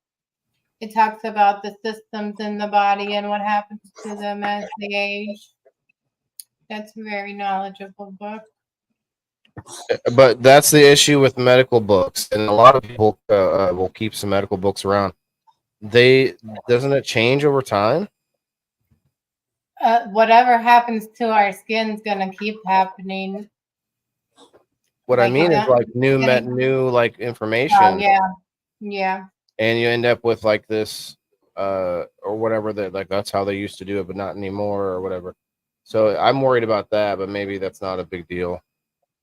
Yeah, but the skin system, it's gonna lose elasticity, and it's gonna tell you all about the. For the most part, it's gonna be gone. Yeah, maybe there's like some new thing that we learn after that. Mm-hmm. All right. Well, thanks for having me. Thanks for hanging out. Thanks for coming up, Elisa. Hard to get participants. I'm actually here before you leave real quick. You're one of the few people that come up more often. I'm thinking about doing a giveaway. I don't know. This sounds stupid. I don't want to bribe people to come up, but doing a giveaway to people that come up. So like not every night or not every Thursday, but like once a month. I'll write down every person that came up and contributed, and then maybe do something for those people. I don't know. It's a thought, but we're gonna try to get this train rolling. We have a good night. Yeah. Good luck. Good night. Good night. Tabby, don't say that about yourself. I'm sure you're older than 12. Come on. You see Tabby's profile picture? I can't see it. You can't see that? Oh man. That is something else. Is that a ghost? I mean, there's something happening there. I don't know, like maybe look like an onion bottom, maybe like a apple bottom. I don't know. Something going on there. It might need some sun, Tabby. You need to get some sun. Love to win some swag. Yes. I usually run out, Cindy. You're right, but right now I have a bunch, so you can get in on this. I do have a bunch of people to take care of, and a few people already picked it, so I do have something to get rid of. Do you like my planter? Yeah. Is that an air pot? Is that an air plant? All right. Let me shuffle this up a little bit. It looks like a ghost. Country Boy says snowman. Yeah, I could see snowman. Yeah.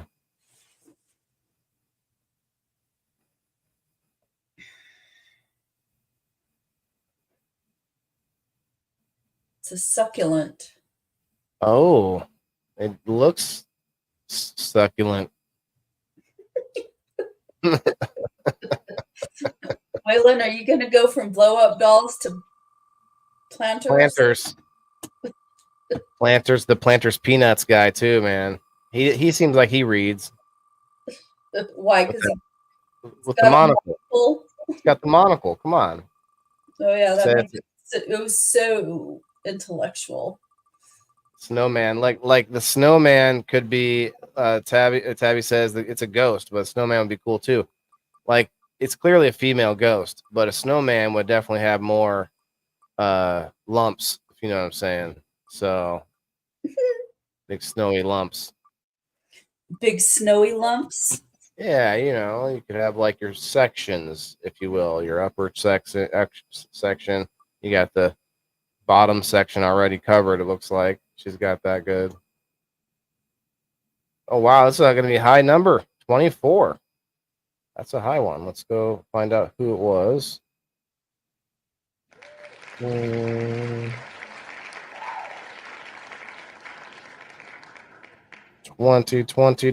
24 hours ago. I wanna be sedated. Nothing to do, nowhere to go home.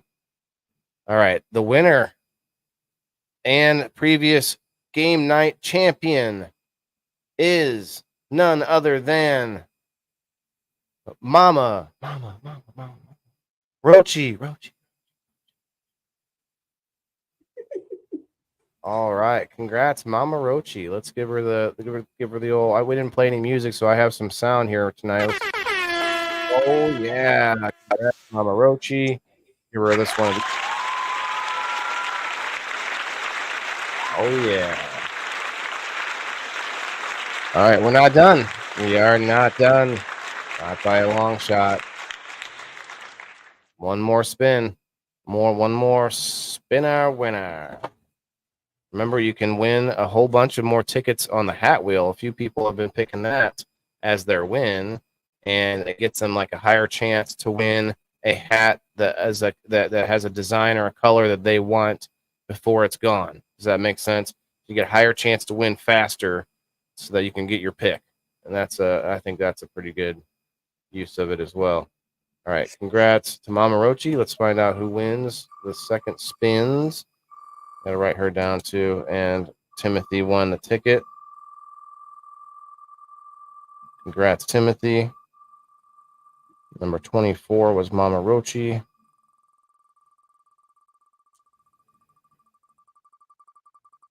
And one more. Who will it be?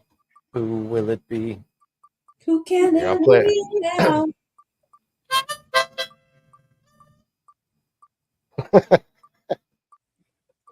I was ready for it. You and your harmonica. I need to learn how to play it though. This is just.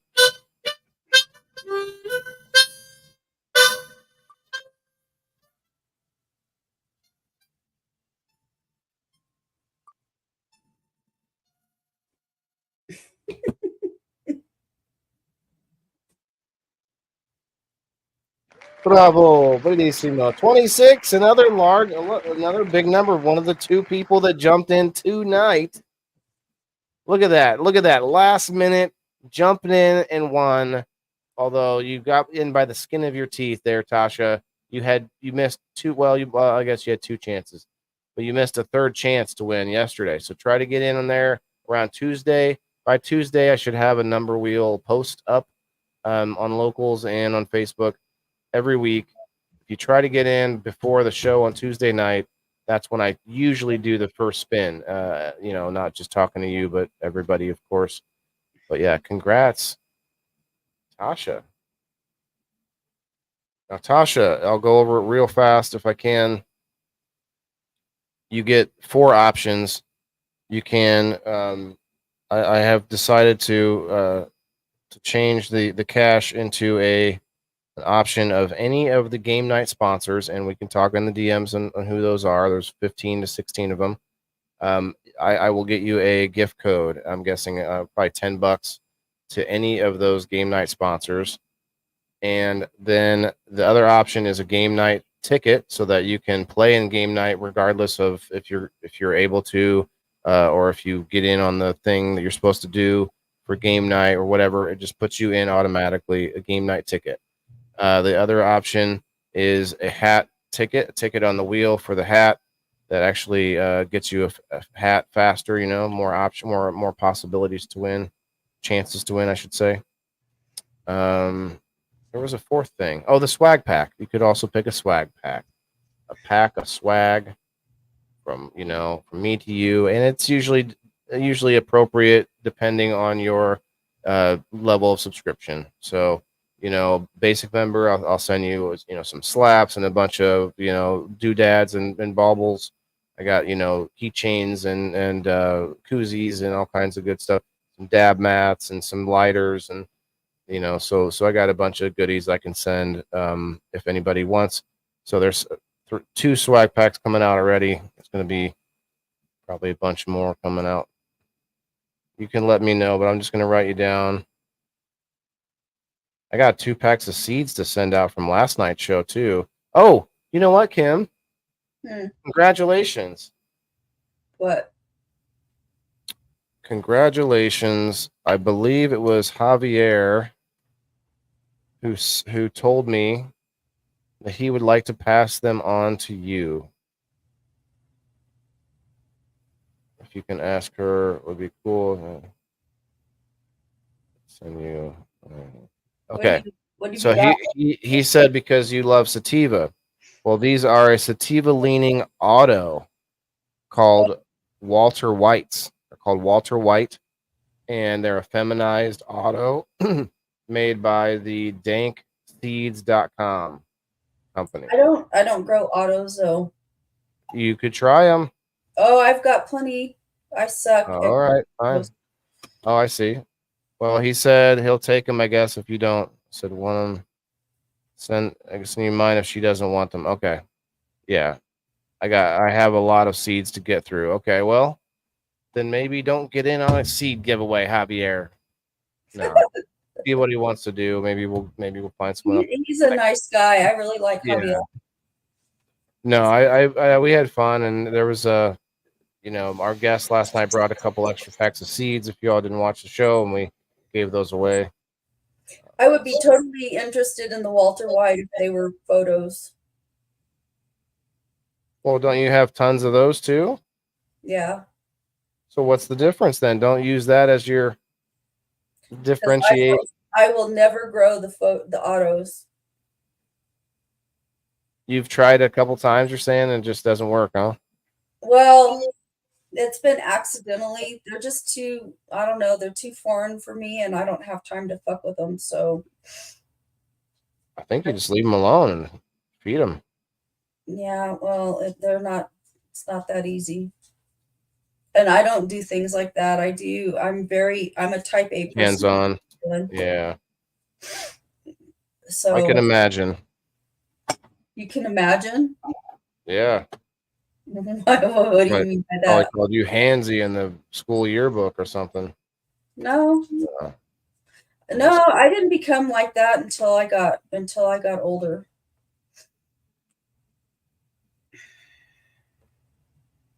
Out of high school. Rochi, just writing these down on my other list. Like 3 different lists.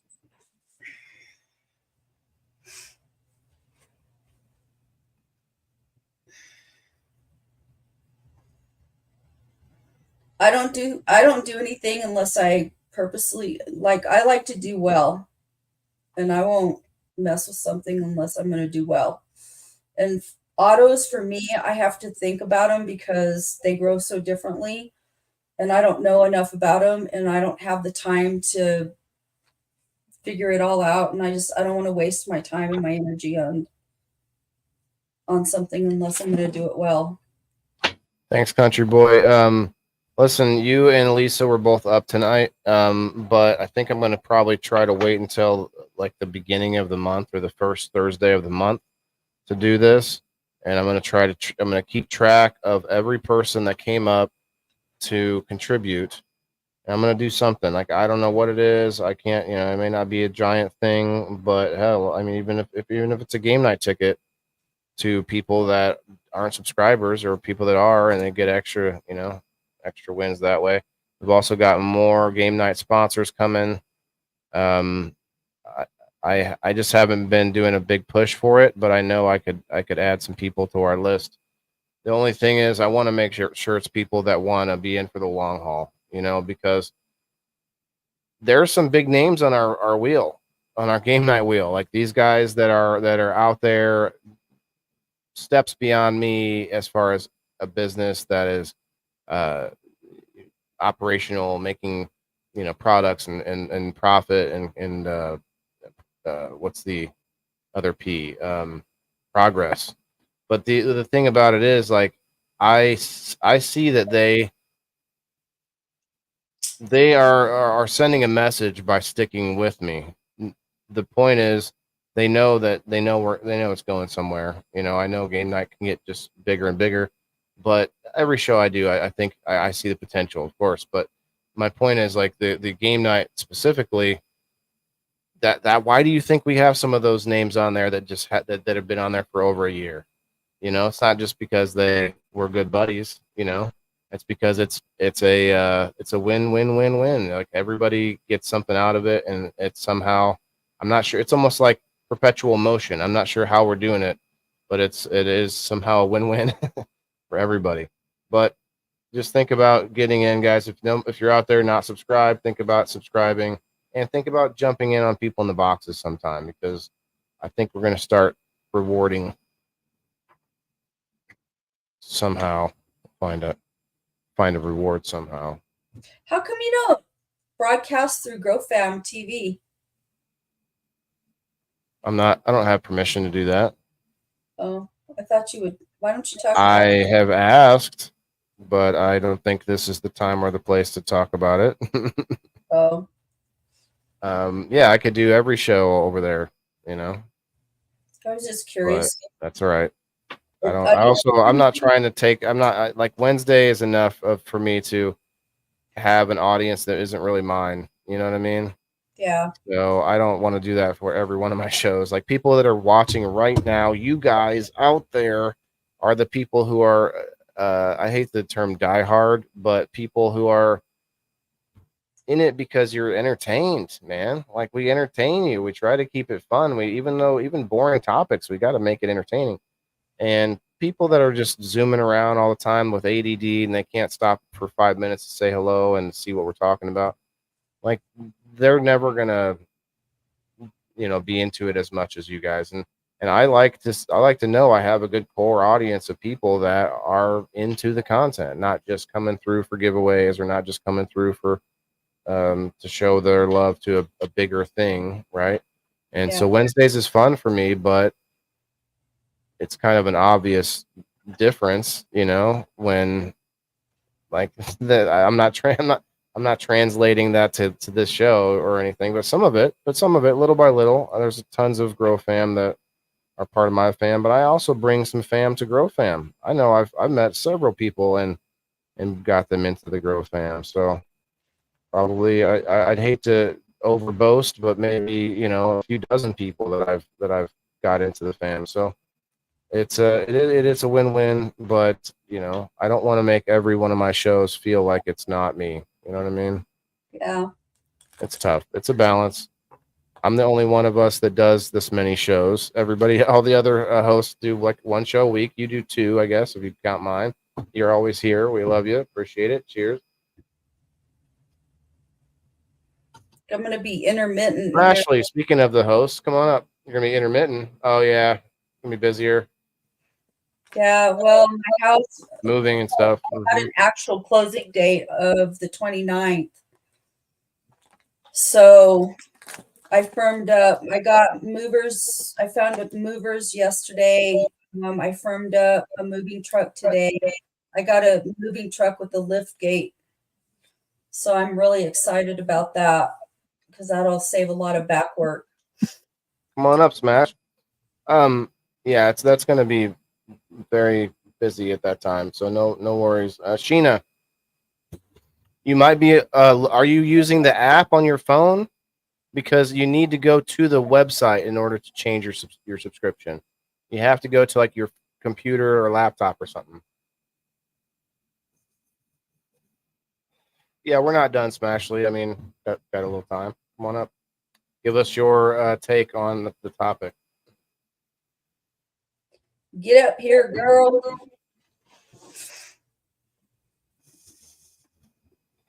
I don't have my son tonight, so we can just hell, I was thinking about pulling out the old Duolingo and learning some Portuguese. You always love to you always enjoy that, so like I enjoy it too. I just wish I could get myself to do it every day. I just right now I don't really have a reason to. Yeah. Strong enough, you know. I'm kind of a weirdo like that. Like I don't know. I like learning. I like teaching and I like learning.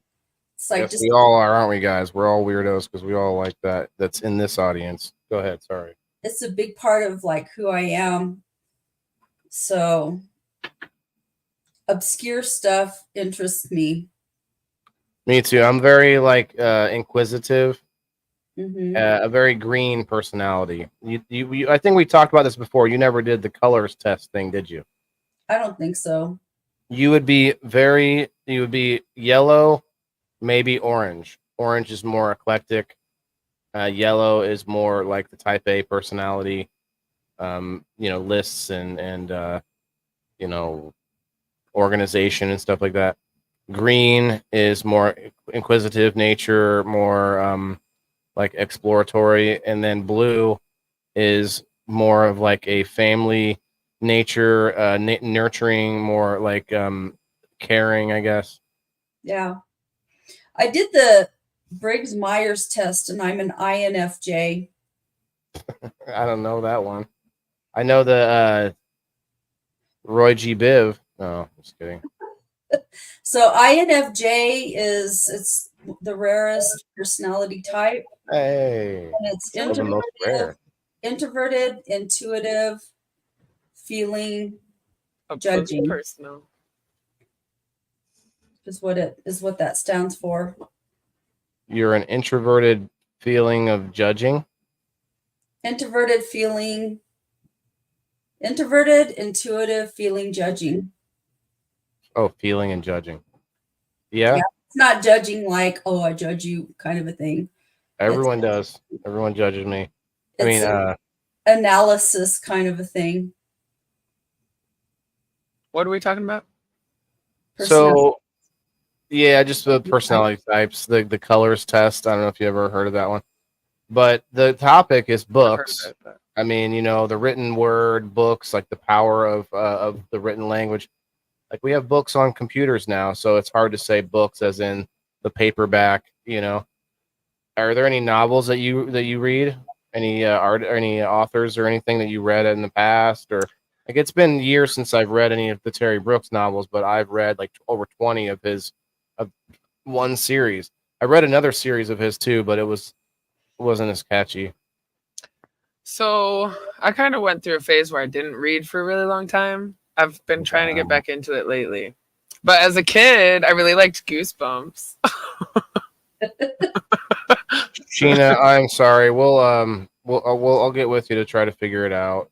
I think somebody, Smashley might have, or somebody else, someone had a yearly membership and upgraded it from whatever it was at. And I got to figure it out again. Oh, the monthly $2 I had, or I was doing $5, I think. And then I Yes. upgraded. Somebody else had it paid for a full year, $20. Once you're locked into that, it's not clear as to how to upgrade from it while you're in a year. But I think it's possible. I know someone did it. Anyway, we've been talking about it off and on for like a week or two now with her, so she wanted to upgrade. But yeah, please do. I actually, we're getting close to 70 over on locals, and my goal is 100 this year. But I don't know. That's going to be stretching it. James Patterson, murder mystery or Okay. scary spookies. I thought you were going to say like, where in the world is Wait, is Carmen that San Diego? Oh, Was That's that a book? but I think they were books. Yeah. I thought it I was. think so. There is a show too, though, made from it. I think, though. You remember Goosebumps, right? Yeah, you didn't hear nothing I just said. Well, that's He didn't. He totally. I don't know that. I didn't know that was the author of Goosebumps. No, it's not. That's R.L. Stein. I was just saying when I was a kid, Goosebumps was my jam. I didn't hear that part. Sorry. Yeah, we know. It's okay. Well, look, hey, when there's a question about upgrading prescription and subscription, when that question comes, I gotta take those questions right now. Focus was altered.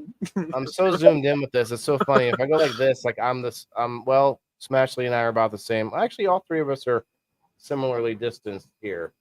And then when you go like this, Kim's still sinking back into the couch. Oh no, you're in the computer chair tonight. Yeah.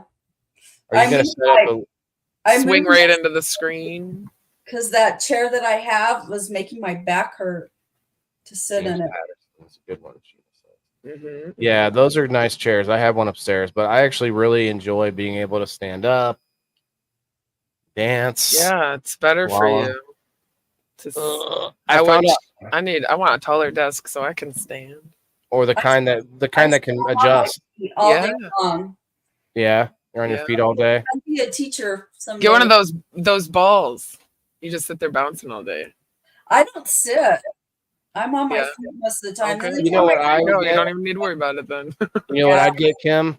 I What? would get those moon shoes, There you go. and it would just feel like your feet are cradled in nice trampolines all day, I walking feel like around. Napoleon Dynamite.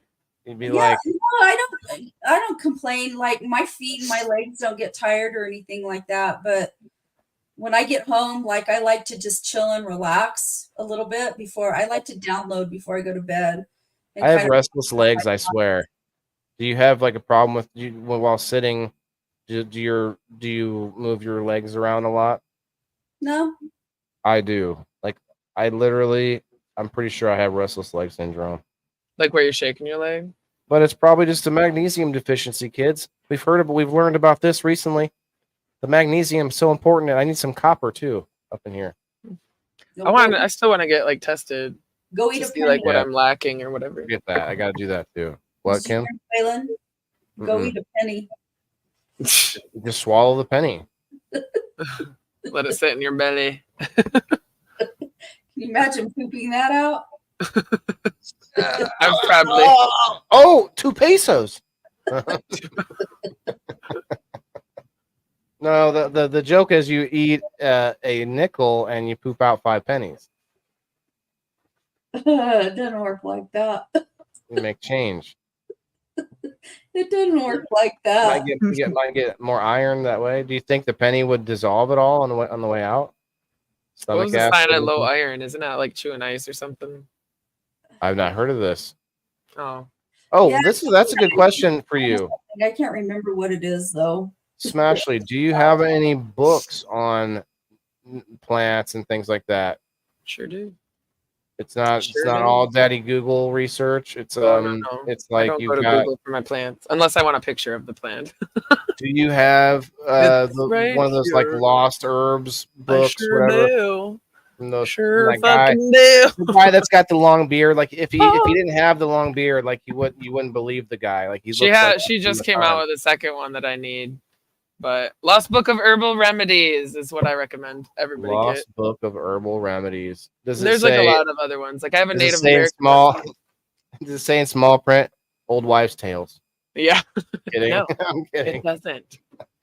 And then I have I like this one a lot, the Holistic Guide to Wellness. This one compares Oh, holistic with like Western like it. medicine and ancient Chinese medicine and all that kind of stuff. But says, do you have it at night in bed? Yes. Put a bar. 1 sec, Smashley. Put a bar of ivory soap under your fitted sheet. I have the pure magnesium spray. I spray it on the bottom of my feet for bed. What's the ivory soap gonna do? Love that book. She says she loves that book, Ashley. So yeah, those look like good books. dust. Do you read books to your kids? Me? Yeah. I got out of the habit, but I used to do it every night before bed. Kim, did you ever read books to the kids? To my students? Don't you have a son? Oh yeah, you couldn't get that little fucker to sit still for nothing. When he was like little, My son loves when I read books. My son was severely ADHD, man. He couldn't sit still. Mine go through phases. Like some weeks I'll be reading them, but then others they don't want nothing to do with them. Yeah. He had the attention span of a I mean when they're going to bed. Did I not say that? I'm sorry. Like No. at night, bedtime story. I tried and it was just not something that he could. And stories too. I tried doing stories with him too, and just making stuff up. Oh, those are the best. Yeah. I just tell them I take my son's favorite characters and I make them all go on like a adventure. Yeah, Taylor was, I don't know, he What's was that movie with Adam Sandler? Bedtime Stories. Oh yeah, that was a good That's one. a good movie. Or remember the Never Ending Story? Oh, I love that. Yeah, that's a good one. It's all about a book and coming Yeah. to life. There's also they're supposed to be making a remake or a sequel or something. I hope it's. I hope they do it well because the second I don't know. Never-Ending Story wasn't that good. I feel Yeah. like they need to stop trying to remake everything. They're like, oh, what idea can we remake now? Yeah, like they clearly don't have any more ideas, so they're just gonna remake everything. Everything's been. Some people say, oh, every idea has already been invented. You know, I'm like, I don't know. You ever watch Fern Gully? They're remaking that into a live action movie now. Oh yeah, I heard about that. I'm kind of curious about that because that's like a blast from the past. Yeah, What you about- guys were in kids when that came out? I just thought of this, but we didn't talk about speed reading. Remember, like I don't know if it's hooked on phonics, but like there's different like courses or different things that can teach you how to like speed reading. Like, you guys seen those ever? Remember, like they're like probably scams too, but like they try to say that they can teach you how to speed read or whatever. There's different courses you can take. I don't know. I think when people are reading in their head, it's always going to be quicker. Well, yeah, But I mean, like, I don't know. If I'm trying to read fast, that's what I'm focusing on, not the words. A lot of that Like, is- I'm trying to read fast. a lot of speed reading is a lot to do with your processing in your brain, and not everybody has that ability to do that. Isn't it certain words like you're picking out words of significance Yeah. and you're glossing over Ow. like a lot of the filler stuff? Kind of like that one meme test where like every word was spelled wrong except the first and last letter was correct, Yeah. and your brain can still read it like it's not spelled wrong at all. Yeah, I've Weird. seen that.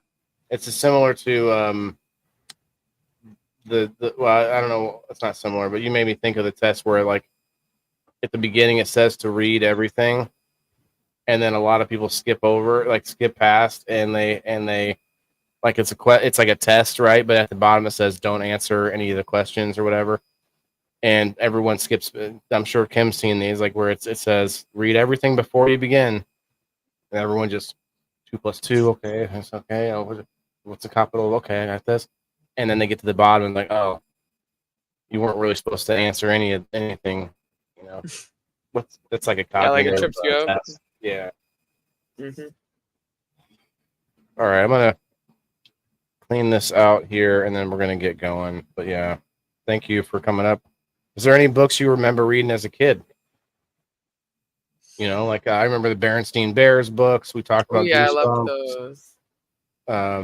Goosebumps, American Chillers, the what is it called? The Little House on the Prairie. no, the garden, the Hidden Garden. What's it called? Oh, The Secret Garden. Yeah, the Secret Garden.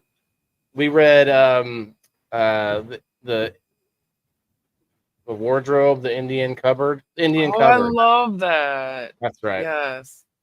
You seen the movie of that? Yeah, it Is was that actually the one pretty with good. Daniel Day-Lewis in it? I don't know who was in it. I was a kid when I saw the movie. Did you know that there's a sequel to Willy Wonka and the Chocolate Factory, or it's called the movie's not actually called Willy Wonka and the Chocolate. It's called Charlie and the Chocolate Factory, the original. And there is a sequel to it. It's a book. I did not know this. In the book, Charlie takes the glass elevator. I don't remember the details, but they end up taking the elevator to another planet or something. So it gets wild, but yeah, they probably aren't going to make a movie of that. Yeah, Jumanji, man, they tried remaking that once. I forget what it was called.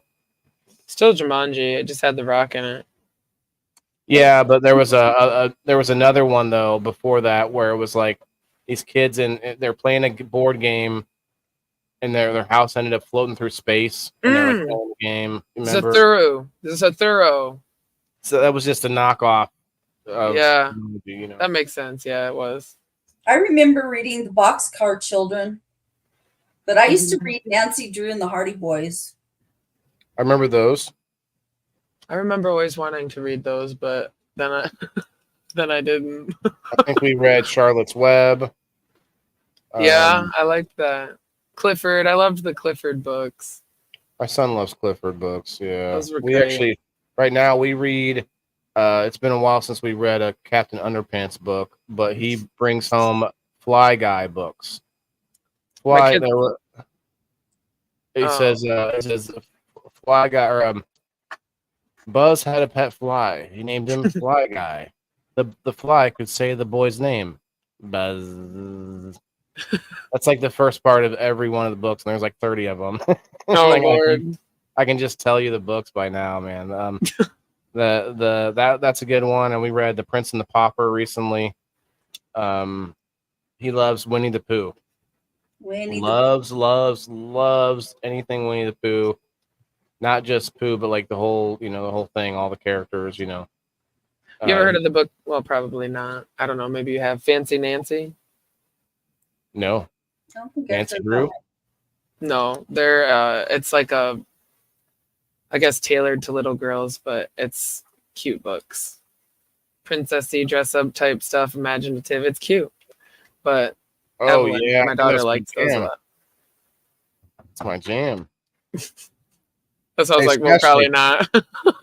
Ashley, you are while I got you here, you also have a win from me. So you have the choices. Oh. You may not have been here when I was giving out all the choices, but you can either pick one of the sponsors. I'm going to get do a gift card for one of the sponsors, or from game night, or you can pick a game night ticket, which you are familiar with that since you have a show during game night. That would get you in the game night without having to show up. And also a hat ticket, a ticket in the hat wheel to give you a chance for a hat. I think you might be on already, and you can get more. You can use it to get more chances if you like, or you can pick a swag pack. I got a bunch of swag here to give out. So you got 4 options with the WTIF win now. I'm taking tonight was. I didn't even think about it before the show, but right now I've decided. I'm going to try to take the cash off the table, and I'm just going to go with game night sponsors. Yeah. If you have a game night sponsor that you would like, I will work it out with them, pay them for a little gift code, and then for mostly people that have websites, of course. You know what I decided? I would love to. I've asked you 3 times.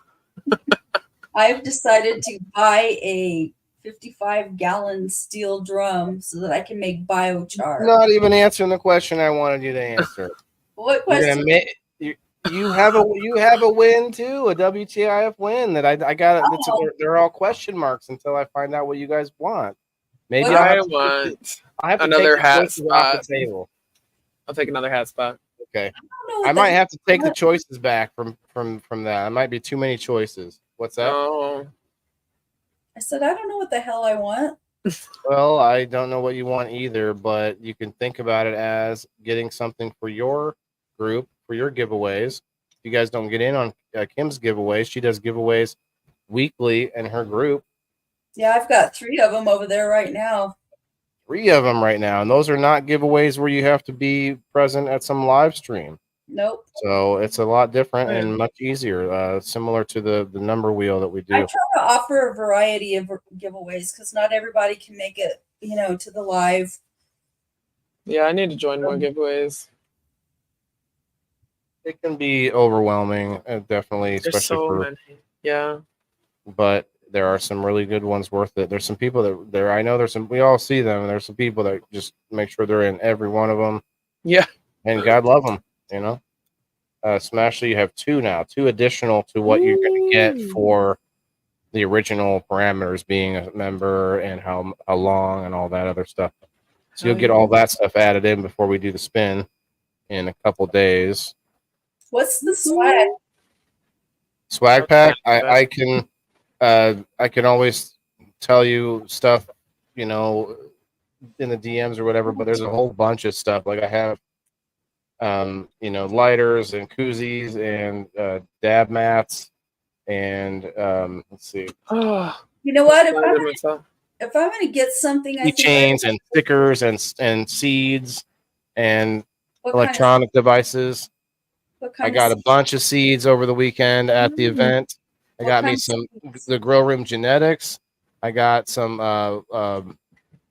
what's it called? White Glove Genetics from Josh White, marijuana maintenance program. The Grow Room Genetics is Any from of them? friends of ours too. Sativa? What's that? Any of Say again? them Sativa photos? Probably. I got hitter boxes. I got a bunch of like cookies, wristbands. And, I don't care anything about any of that junk. you know what? That's why you get a choice. If you have any sativa photo seeds, dude, I don't wear jewelry. Have you ever fucking seen me wear jewelry? Nobody It's not has. about that. You could give it out in your packs to people. I got rings on every finger. That's cool. I used to get in fights when I was in high That's school. cool. I used to get in fights in high school, and I've had more damn rings. Oh than shit! I There can you go. know. I've Yeah, I got don't wear them for fights.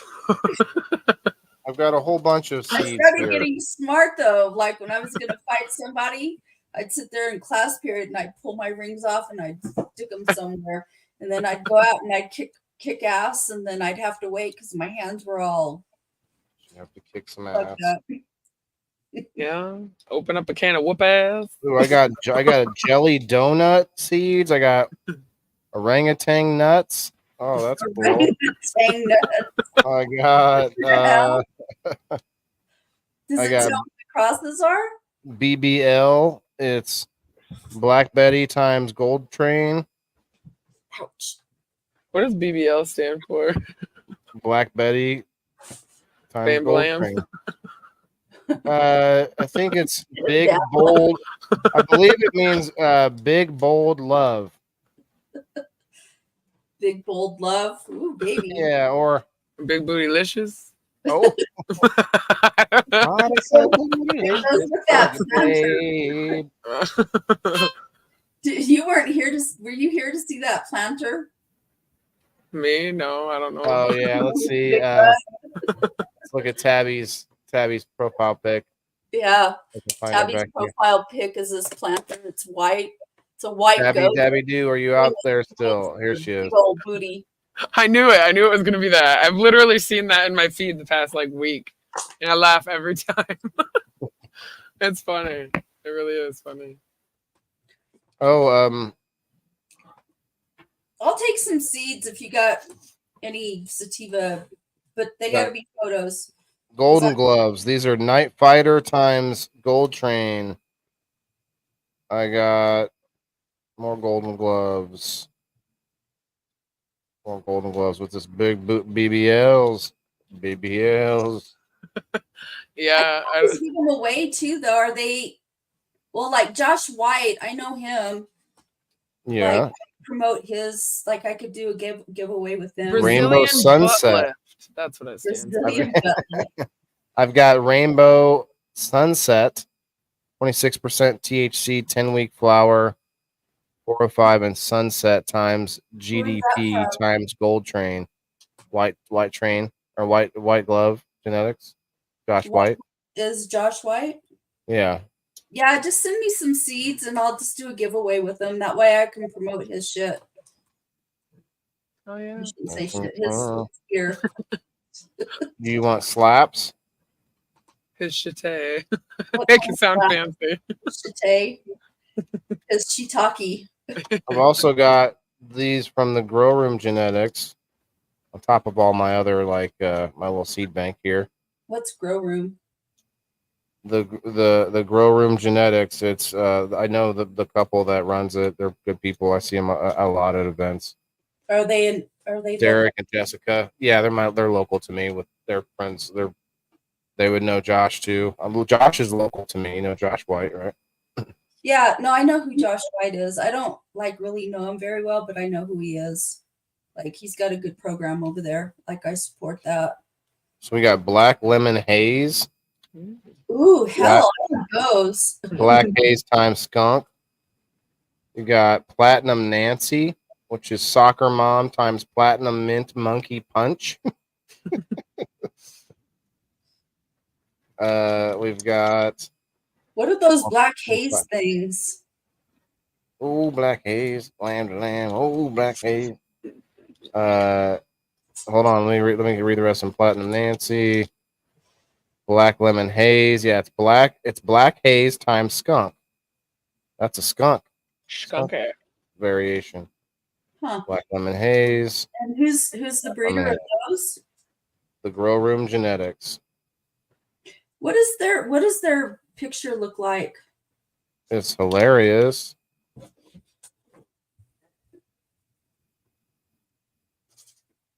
Okay. Oh, It's like the bathroom guy, except for it's a person with a plant. Didn't they sponsor you before?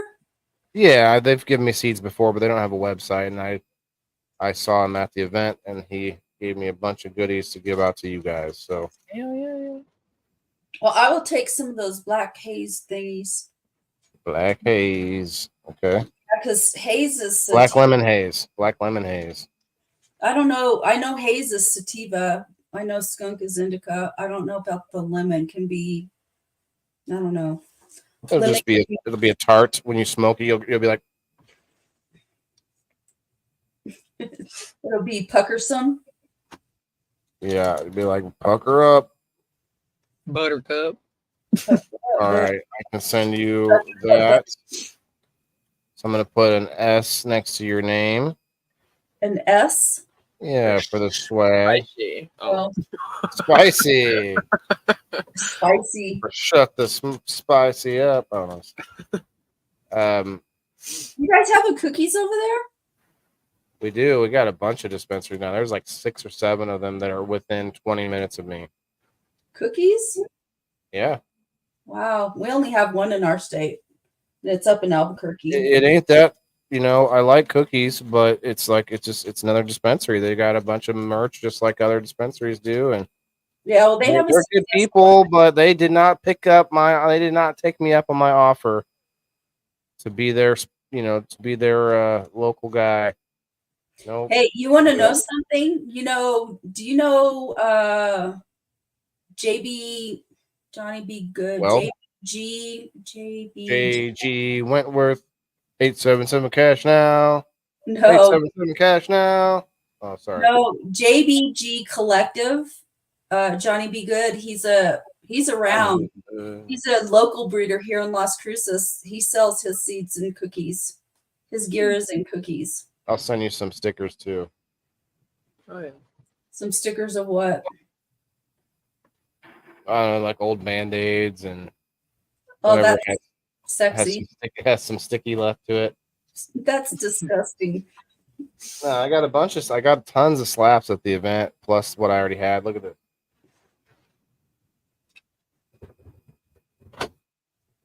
This thing is full of slaps. Damn. Oh, that reminds me. I went through my stickers. I need And some edibles in here. Go ahead, sorry. send them to you for your son. Look at what I got in here that I could send to somebody in a little swag pack. What's that? Snacks? Passage of some sort. Snackies? Oh, Eddie's. Snackies? Yeah, and I got some like these big stickers. What's this? Trinity. It's a Peoria dispensary. Giant stickers. Jeez. Not this much. Ashley, where do you live? Are you in Illinois? Michigan. Oh, Michigan. Michigander. Yep. Michigander. Not quite that far up there. Oh, yeah, they're up in the old Yooper and the old fudgies.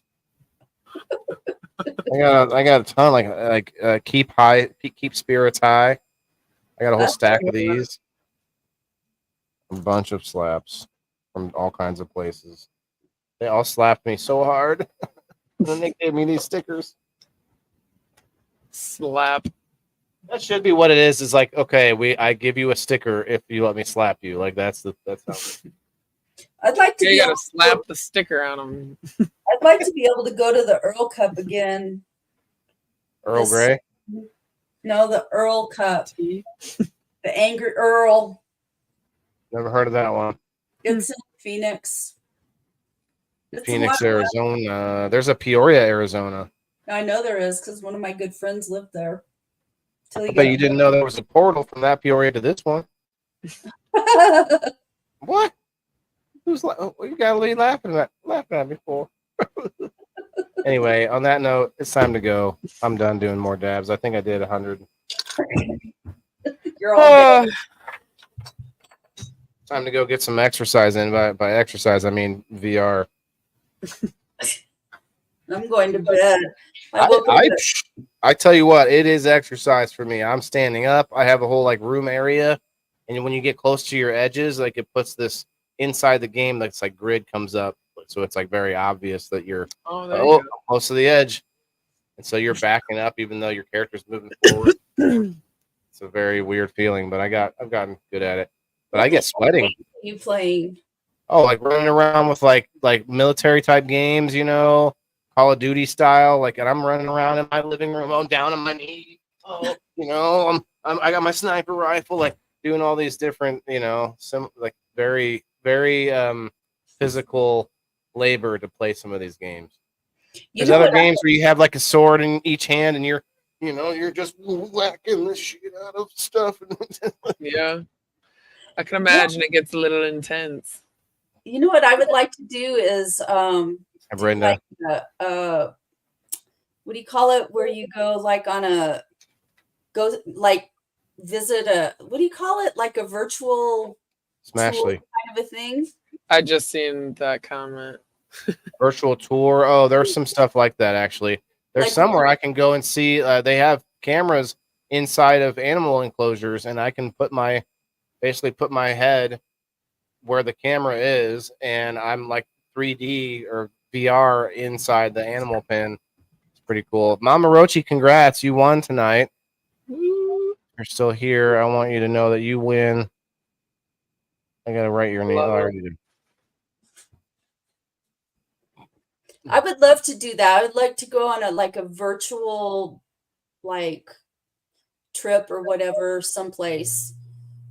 You can go on a virtual trip. You just take some mushrooms, you put your VR on, and boom, you're there, baby. Like that's how you're there. There will be no way that I will take mushrooms like that. So No way that I have a lobotomy or a fucking electroshock, whatever. right. I'm good. There's a game. Huh?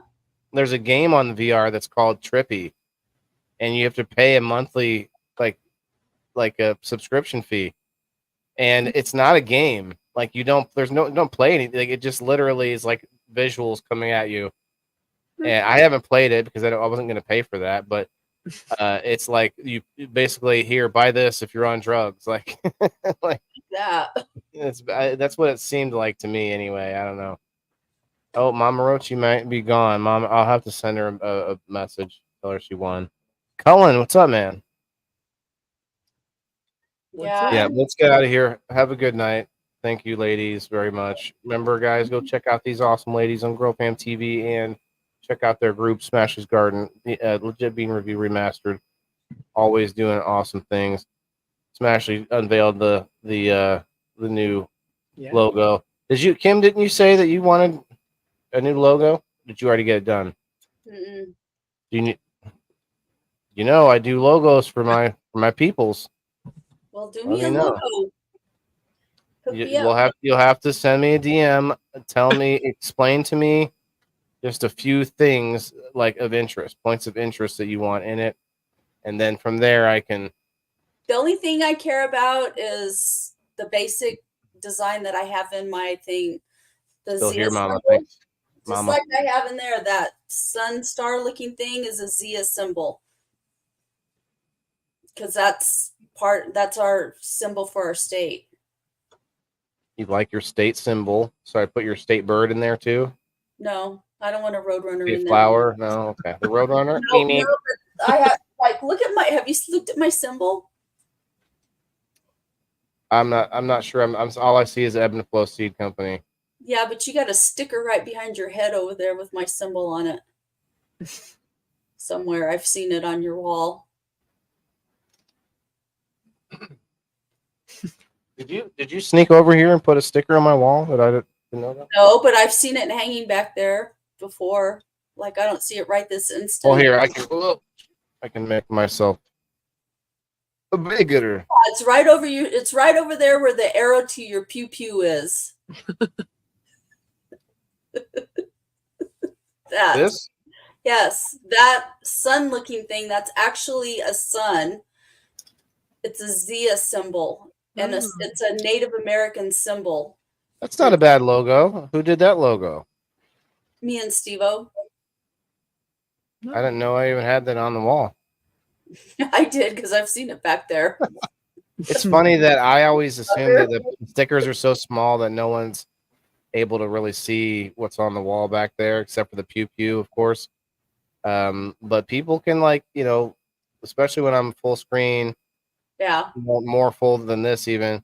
But you guys probably kind of look at some of those.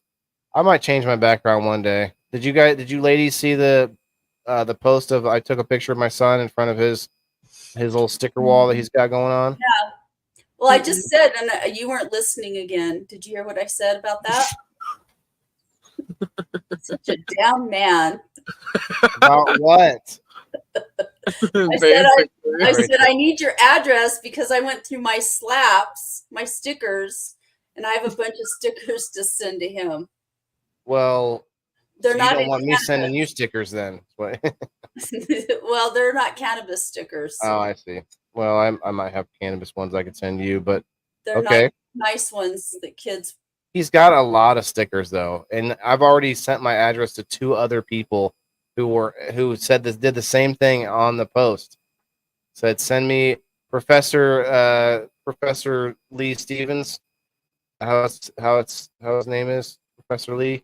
Yeah. You guys know the professor, right? He always talks in third person. Says send the professor your address, and he'll send you some stickers. He said, "Look at what the cat dragged in." I'm sorry. We had one foot out the door already. We was like, I had the keys were in my pocket. The lights were getting shut off.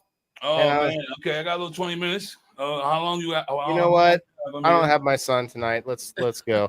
We've got 10 people in the Facebook house. What's up, Facebookers? Let's see. A hashtag. Let's go. Let's a hashtag.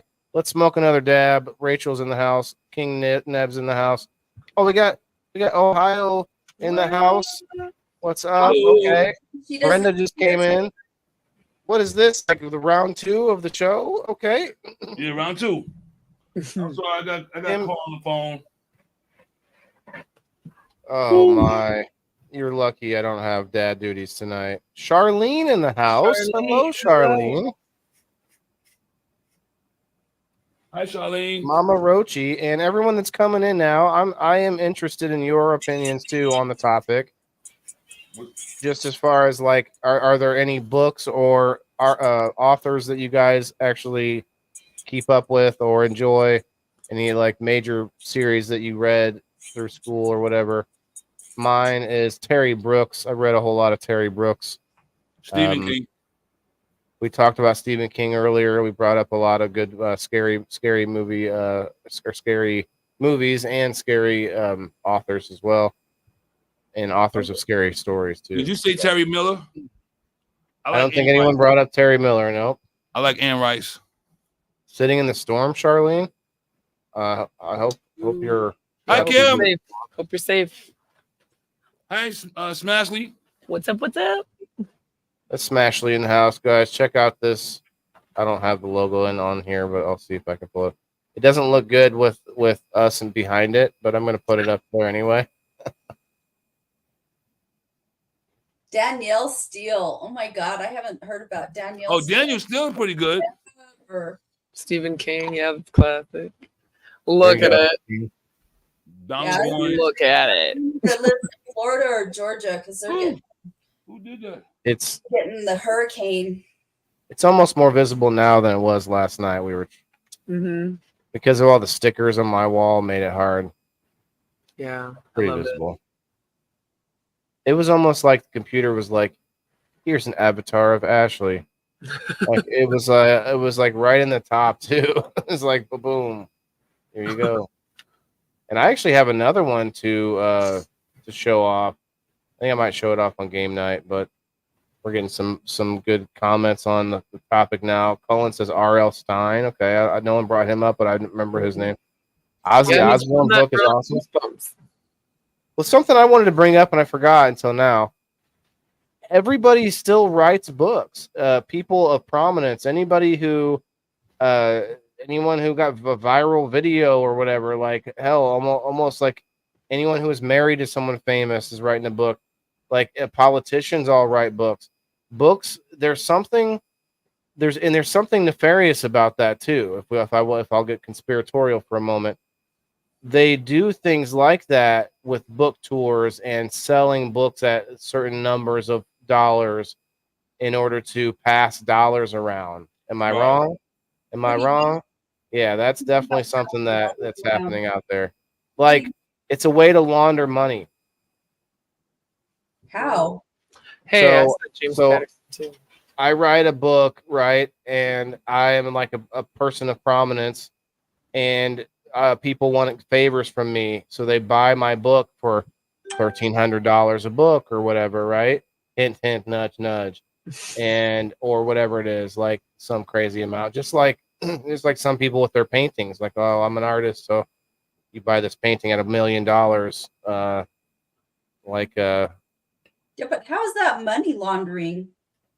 Come on. I mean, I could see patronizing, but Okay, maybe you're right. It's a bribery or not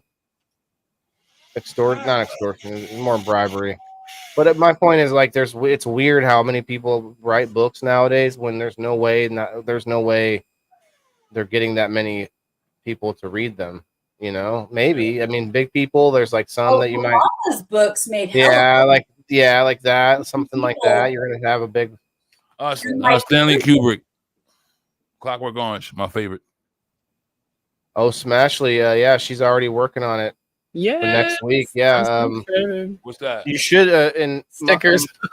from that logo that I just put up. Yeah, so you should be able to take that one I put in the chat. But if you need a new one, You want on a shirt too?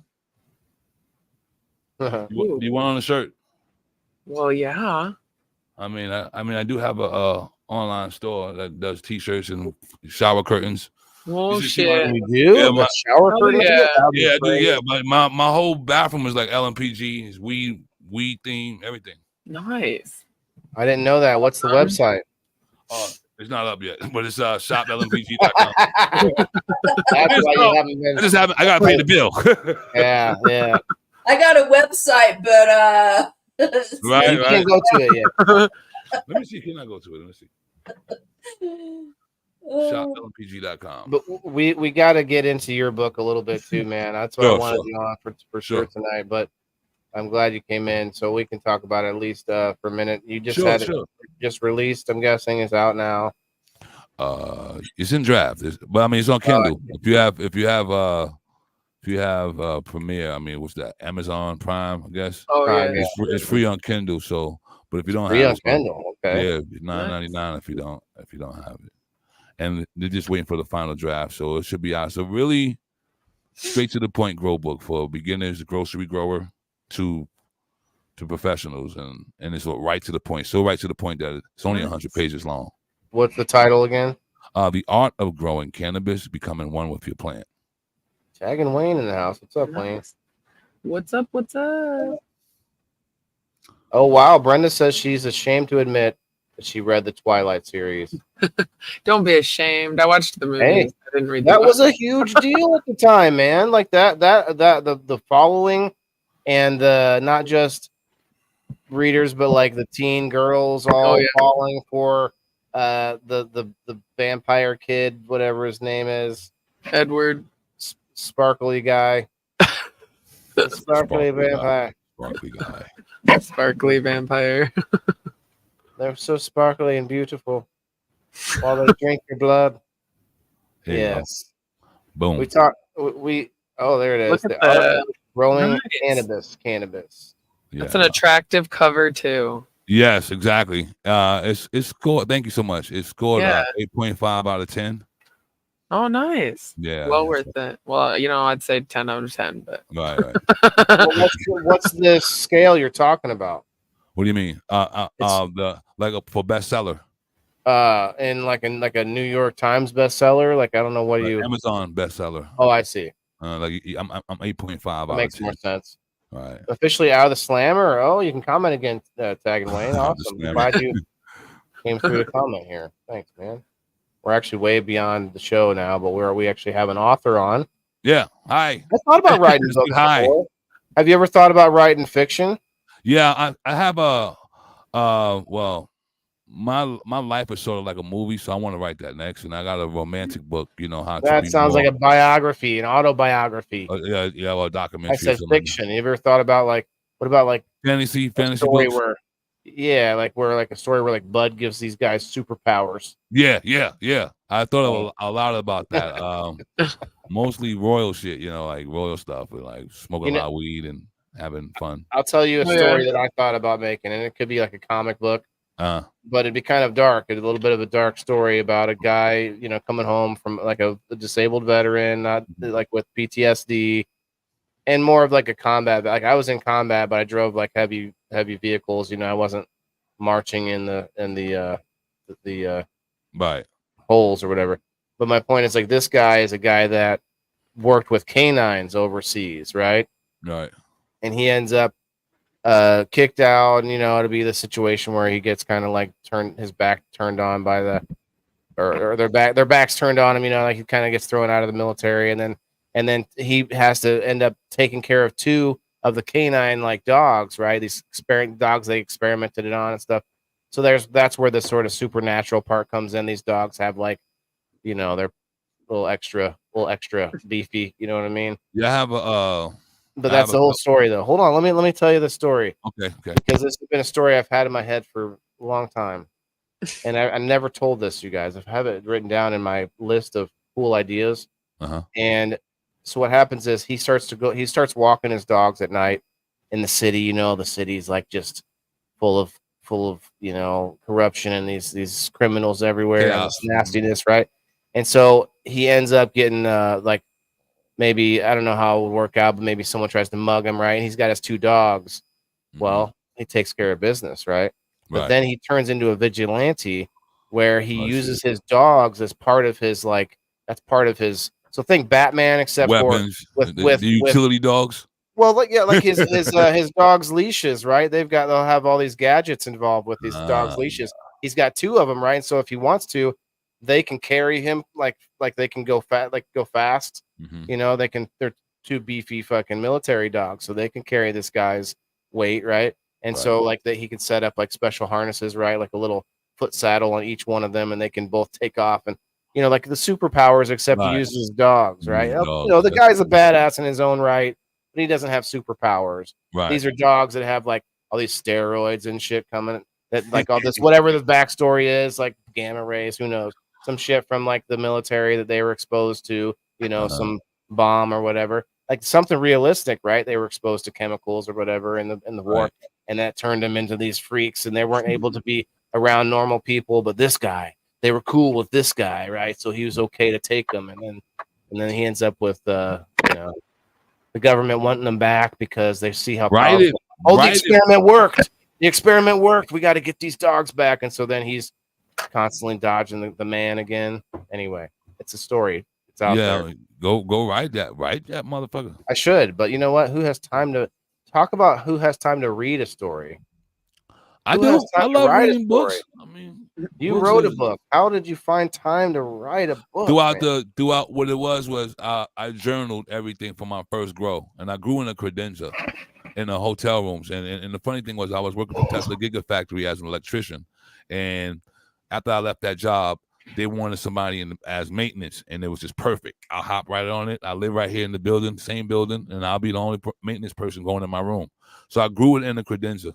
I grew it under the sink at first, then I grew it in the credenza, and then from there I bought a tent. So it was like a little budget grow I was doing, and I paced myself. And they said that an average person would only grow 3 ounces per plant. I defied the odds and grew a pound for my first grow. Wow. Yeah. I definitely had way too many plants in my first grow. I was taking care of way too many, and they didn't all turn out well, but I ended up with quite a bit of bud. I don't know how much. I don't know. I didn't have a way. I didn't know exactly when to weigh it, and I wasn't worried about that either. Right. So I can't really tell you what my like sort of poundage is of it. But maybe one day, maybe this next one. My cat brought me a mouse, so let me go dispose of it. Oh, good. Good job. Good job, Cat. Good Good job. job, Cat. Your cat thinks you can't hope for yourself. Yeah. Well, I'm sick of him thinking this. So The cat's like, here's some dinner. Yeah, look what I got, Mom. Look what I got. Let's eat. Yeah. Yeah. Speaking of, I am gonna go get something to eat for sure here real soon. Yes, sir. I'd say about we're at 2:47, about 3 hours. We'll wait another 15 minutes or so to get going. Okay. Difference. So what was the? Did you just kind of throw all your words on the page, or did you think about it a lot before you? I thought about it. I have a certificate in proofreading for business school, and I always wanted to write a book. Okay. Yeah. So, I wanted to write this. I wanted to write it, but I wanted to like be right to the point. Like what size tent you have, what wattage of light, how many square feet. Not get all into these like not to the scientific, fluffy words and adjectives. No, this is it's a humorous book. It's funny. It's like you're right there with me, and I'm growing it right there with you. And then I tell you the solutions to get rid of the mildew, the pests. Don't use no neem. People use all these chemicals when you really just need a rosemary plant and a mint plant, because bugs don't like those plants. Mm-hmm. I have a mint plant, and I can tell you that there are still bugs sometimes. Oh yeah. And basil and mint growing over there, and I still have I think I'm getting a few gnats from. I don't know if they're fungal gnats, but I use Prime Superior, and Prime Superior is a mycelial. It makes a mycelial layer, and I'm like, does that mean fungal gnats can feed on that? Because it actually is supposed to kill insects. So I doubt it, but that kind of seems like they would like each other. Fungal gnat and something that's like a fungus, mycelial layer is fungus, right? Right. Yeah, it's fungus. Like even mycelium is like for mushrooms too. I was going to grow that as well because it introduces CO2 to the grow room. Yeah. Elisa wants to know: did you have help writing the book? No. The publisher had to look at it. I wish they had AI back then. It took a year and a half to write it, but just tell it. They had AI. I had AI just edit it and look it over and just change, make sure it wasn't monotonous or repeating the same thing in the chapter. Yeah. Oh, it broke. That sucks. Great. Huh? What's the matter? I had a big button here. Oh. 2 years ago,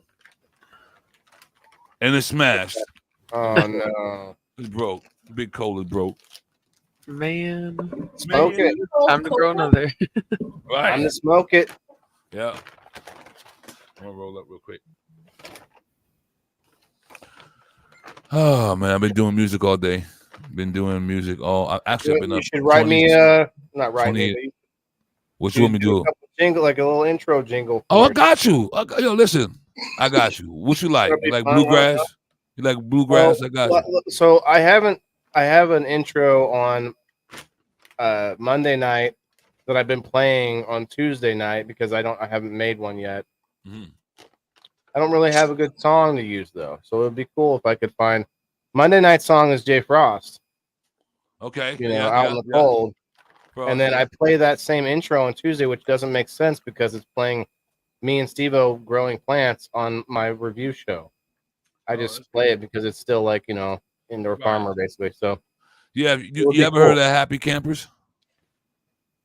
Okay, well, I did the whole skeleton intro, motorcycle skeleton, Nice. all that graphic. I'm into the graphics arts myself. I'm like I'm inquisitive about a lot of things. I have a lot of skills underneath the belt: HVAC, carpenter, Oh yeah. interior, exterior decorator, electrician, painter, maintenance. I have a particular set of skills. Yeah, particular music producer, engineer. Are you a Pisces? I am a Capricorn Aquarius. Hmm. Aquarius. Yeah, Cap Aquarius. Yeah, No cap. Wait, no cap. they were both wearing caps. Yeah, I'm definitely gonna do a story about Kim here and that shitter. This is the 4th time we said something about that shitter, right? That 4th. Right. So hey, listen, if you get your website up, we could get you in the game night. You maybe get like something. Me? Yeah, you get something. I don't like what I don't know. I don't mean to be like that, but I'm not for prizes, man. I'll give them, but I'm not about winning. I want everybody else to win. No. I mean, as a sponsor. Oh, sure. Hell yeah. Get people to your site and stuff. Oh yeah. I mean, because not everybody's going to need you to make them a certain print for their shirt, but if you have things like slaps that are already available, what's that? That's a cart. This is a kick-ass cart. Yeah. Oh, nice. Live resin. I'll try to get you. This is for the next giveaway. So that's why I'll be trying to join your show on Sunday. I don't, I can't get no invite to the show, man. You just let me out. I literally do this every week at the same time. You're always welcome. Thank you so much. Kim, do you know a lot about the signs? The astrological signs. Okay. Do you know what I am? Or can you take a guess? You're a Sag. Mm-mm. I'll wait for her to answer before. Okay. Aquarius. Mm-mm. Is it water or land? What do I like? No, is it water? Aquarius. She's either a Cancer or Aquarius. Mm-mm. You know what? She's acting like a Virgo right now. Exhibiting Virgo, but we don't know if you're a Pisces or Aquarius. I don't know. It's hard to say. Pisces or Sag. I feel like every time I hear it described, I don't ever feel like it's me. Uh-oh. Rarely. Once in a while, I'll see something that actually relates to me. Scorpio. Yeah. Go ahead, good shit, Whaley. Good shit. Let's give a round of applause. Press that clap button there. Right? Oh, I'm coming. Not enough hands. I actually need to get my soundboard to be programmed.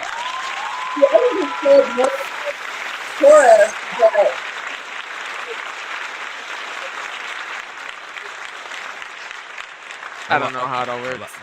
I like astrology, hence the name Nebulous. Yeah, hell yeah. See, I know Waylon's a Scorpio, but so the 3 things that describe a person's personality are your sun sign, your moon sign, and your rising sign. Okay, so your sun sign is Scorpio, right? Because you were born under Scorpio, right? Yeah. So you have a rising sign that affects, like, it will kind of give you a false like read on what a person's sun sign is. Okay. And then your moon sign is your emotional side. So that's who you are when nobody's around, like how you handle things emotionally. So my sun sign is Sagittarius, and my rising sign is Libra, and my moon sign is Taurus. Sagittarius are freaky. So are Scorpios. Yep. I've dated a few Scorpios. They're like, oh my goodness. Right. So are Libra. They're like, what? Oh my. Like what? Who? It says my moon is Sagittarius. Yeah, see, like I would have said that your moon is Sagittarius. That's what it says. What is your rising? What's my moon? I don't know my moon. I'm too high. Should it have 3? I only have 2. It says my sun is Scorpio and the moon is Sagittarius. Yeah, I don't know I don't know where you're going to get that information. It was just Google, so I have no idea if I clicked on the right link. Daddy Google. So usually for Google the moon University. and all of that stuff, you have to know your date of birth, your time of birth, and where you were born. And you have to plug that in, and it like does your astrological chart. I don't know what time I was born. I think it was Juvember 35th, I believe. Juvember. Waylon, you're dumb. You know what? It was on a. See, Waylon, like Scorpios. So this is the thing about Scorpios. It's weird because as a Sagittarius, I'm not supposed to be compatible with water signs. I'm not compatible with Cancer. I'm Sagittarius. We're like fucking gay crashers. It's like we're right there. You're freaks. Water signs are very, very sensitive. They're very emotional. Sagittarius are freaky. Stop lying. Freak offs. Oh yeah. Speaking of freak offs, I got I got an invitation for you guys. No freak offs with me. I'm sorry, can't do it. Bro, come on, man. I want you to come to my party. I'll show you the flyer. Okay, I'll come through. You got the nerve to cross your nipples out. Come on, guy. What are you doing? And the baby. Come on, baby oil. Come on. Come to my party, y'all. Yeah. Look, it's the same picture I used for Thirst Trap Thursday the week before, where you can fully see the nipple. So they were available on the week before, but this week's had some band-aids going on. So I think Waylon's rising sign, I'd be almost willing to bet you his rising sign is a fire sign, which is Leo, Sagittarius, or Aries are the fire signs. I like Leonardo, but Donatello is really intelligent too. I caught that.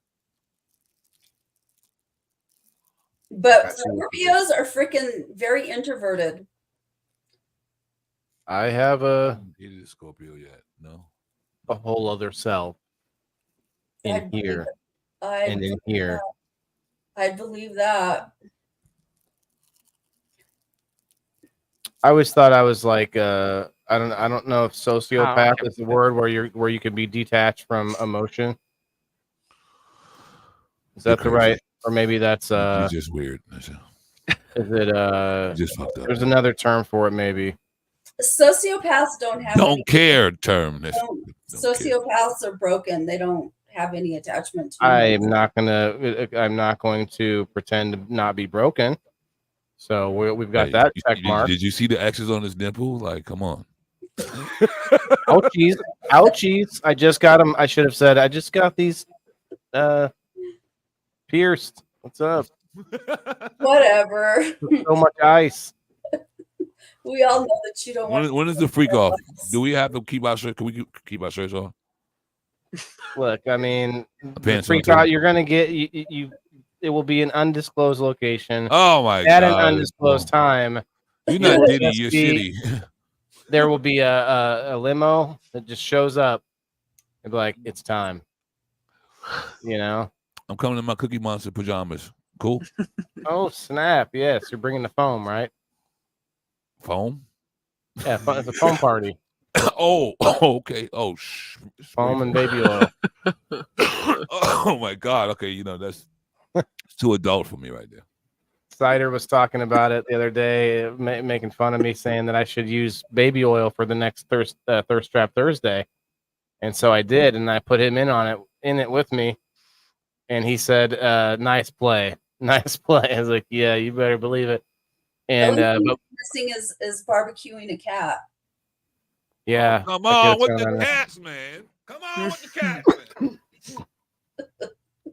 man. They were actually. You didn't see the like. There's a lot more stories that come out. Like on X, some of these stories get unfolded on X, but on Facebook, everyone's like into these memes on stuff that they don't really see fully. Yeah. Because there was video and all these testimonials about guys seeing their local their neighbors who are from other countries grilling cats, like actually grilling cats. I seen them grilled dogs too. Yeah. Certain countries. Yeah, but I always bring this up though, is because it came out because of all that. Is that there's 13 states that it's legal. So enough said on that topic. But it's like we already got it legal in some places. So I don't Wait, know. where you can eat your dog Forget and the cat? It's topic legal. now. Legal in 13 states. What the I'm fuck? skeptical What about states? I'm skeptical about all of that because it's so easy to Photoshop or whatever things now, and it's like Yeah. I don't trust shit. People have Well, an think about it. agenda Places with like that stuff, and I Montana, don't trust their agenda. places like Montana or Alaska, where survival, and they're not going to take any meat off the table. So Yeah. there's Meat off the probably table. laws, but I bet you they're just probably not people that like you probably are rare that you have like the regular natives of whatever country or whatever state eating pets, but definitely laws in the books. I don't know. My point is like if it happens, if you're Jeffrey Dahmer rings a bell. I mean, let alone now that's not legal unless you go to like a little island somewhere where there's Jeffrey like Dahmer. The Amazon forest. pygmies. I don't know. I think Idaho is the only non-legal cannibalism state. You a hoe? Idaho. Oh, I'm fucking. I'm playing with you. Oh, Idaho. Idaho. Oh. Idaho. Idaho. Oh. I actually really like Idaho, or Ohio. I'm Ohio. thinking Idaho to move to, or Utah. Yeah, nothing but potatoes there. Potatoes. Don't go to Nebraska. Like I want- somewhere that people don't think about, but really there's stuff there. There's like forests in Utah. When you think of Utah, I think of like a desert, basically. Yeah. But there's forests and stuff there. Probably in the Horse- northern part. Charlene, that's what I was thinking. She says horse meat was eaten during the Depression. Yeah, I don't know why we're getting so deep in this topic. But Here we go. we're getting sucked so deep in here. Like we're already over the 3 hours. I said we were going to leave. 1919. So let's go. Thanks again, King Neb. Try to wake up earlier next Thursday. We're here every Thursday. Every Thursday. I thought it was every 8 o'clock. Wednesday, bro. Okay. I'm there. I'm here. I'm there too. Every Wednesday, 8 o'clock. I'm here. I'm always here. So you're welcome back. But you guys have a good night. Much love, kings and queens. We'll be Mucho getting. Let's see. Mucho Game amor. night. Wait. What's the date? Let's look at. Is this going to be the first one of the month? I don't think so. Actually. Look at Smashley. She's like, Nope. Yeah, one more Waiting. week to go. oh, up. Never She's got mind. the Yeah, eyes one real more low. week She's to like, we've been That here a was while so waiting on you. We're so gone now. It's crazy. All right, Kim, thanks again. And Smashley, King Neb, check them out, guys. We'll see you all this love. coming up. Mucho amor. Are you live tomorrow night, Smash? Nope. Girl fam Okay. couple. All right, Fan Friday tomorrow night. We'll see you all. That's Have a good nice. one. Remember, every single person has to eat. We need books to do that, right? See ya. Yeah, we do. Don't need the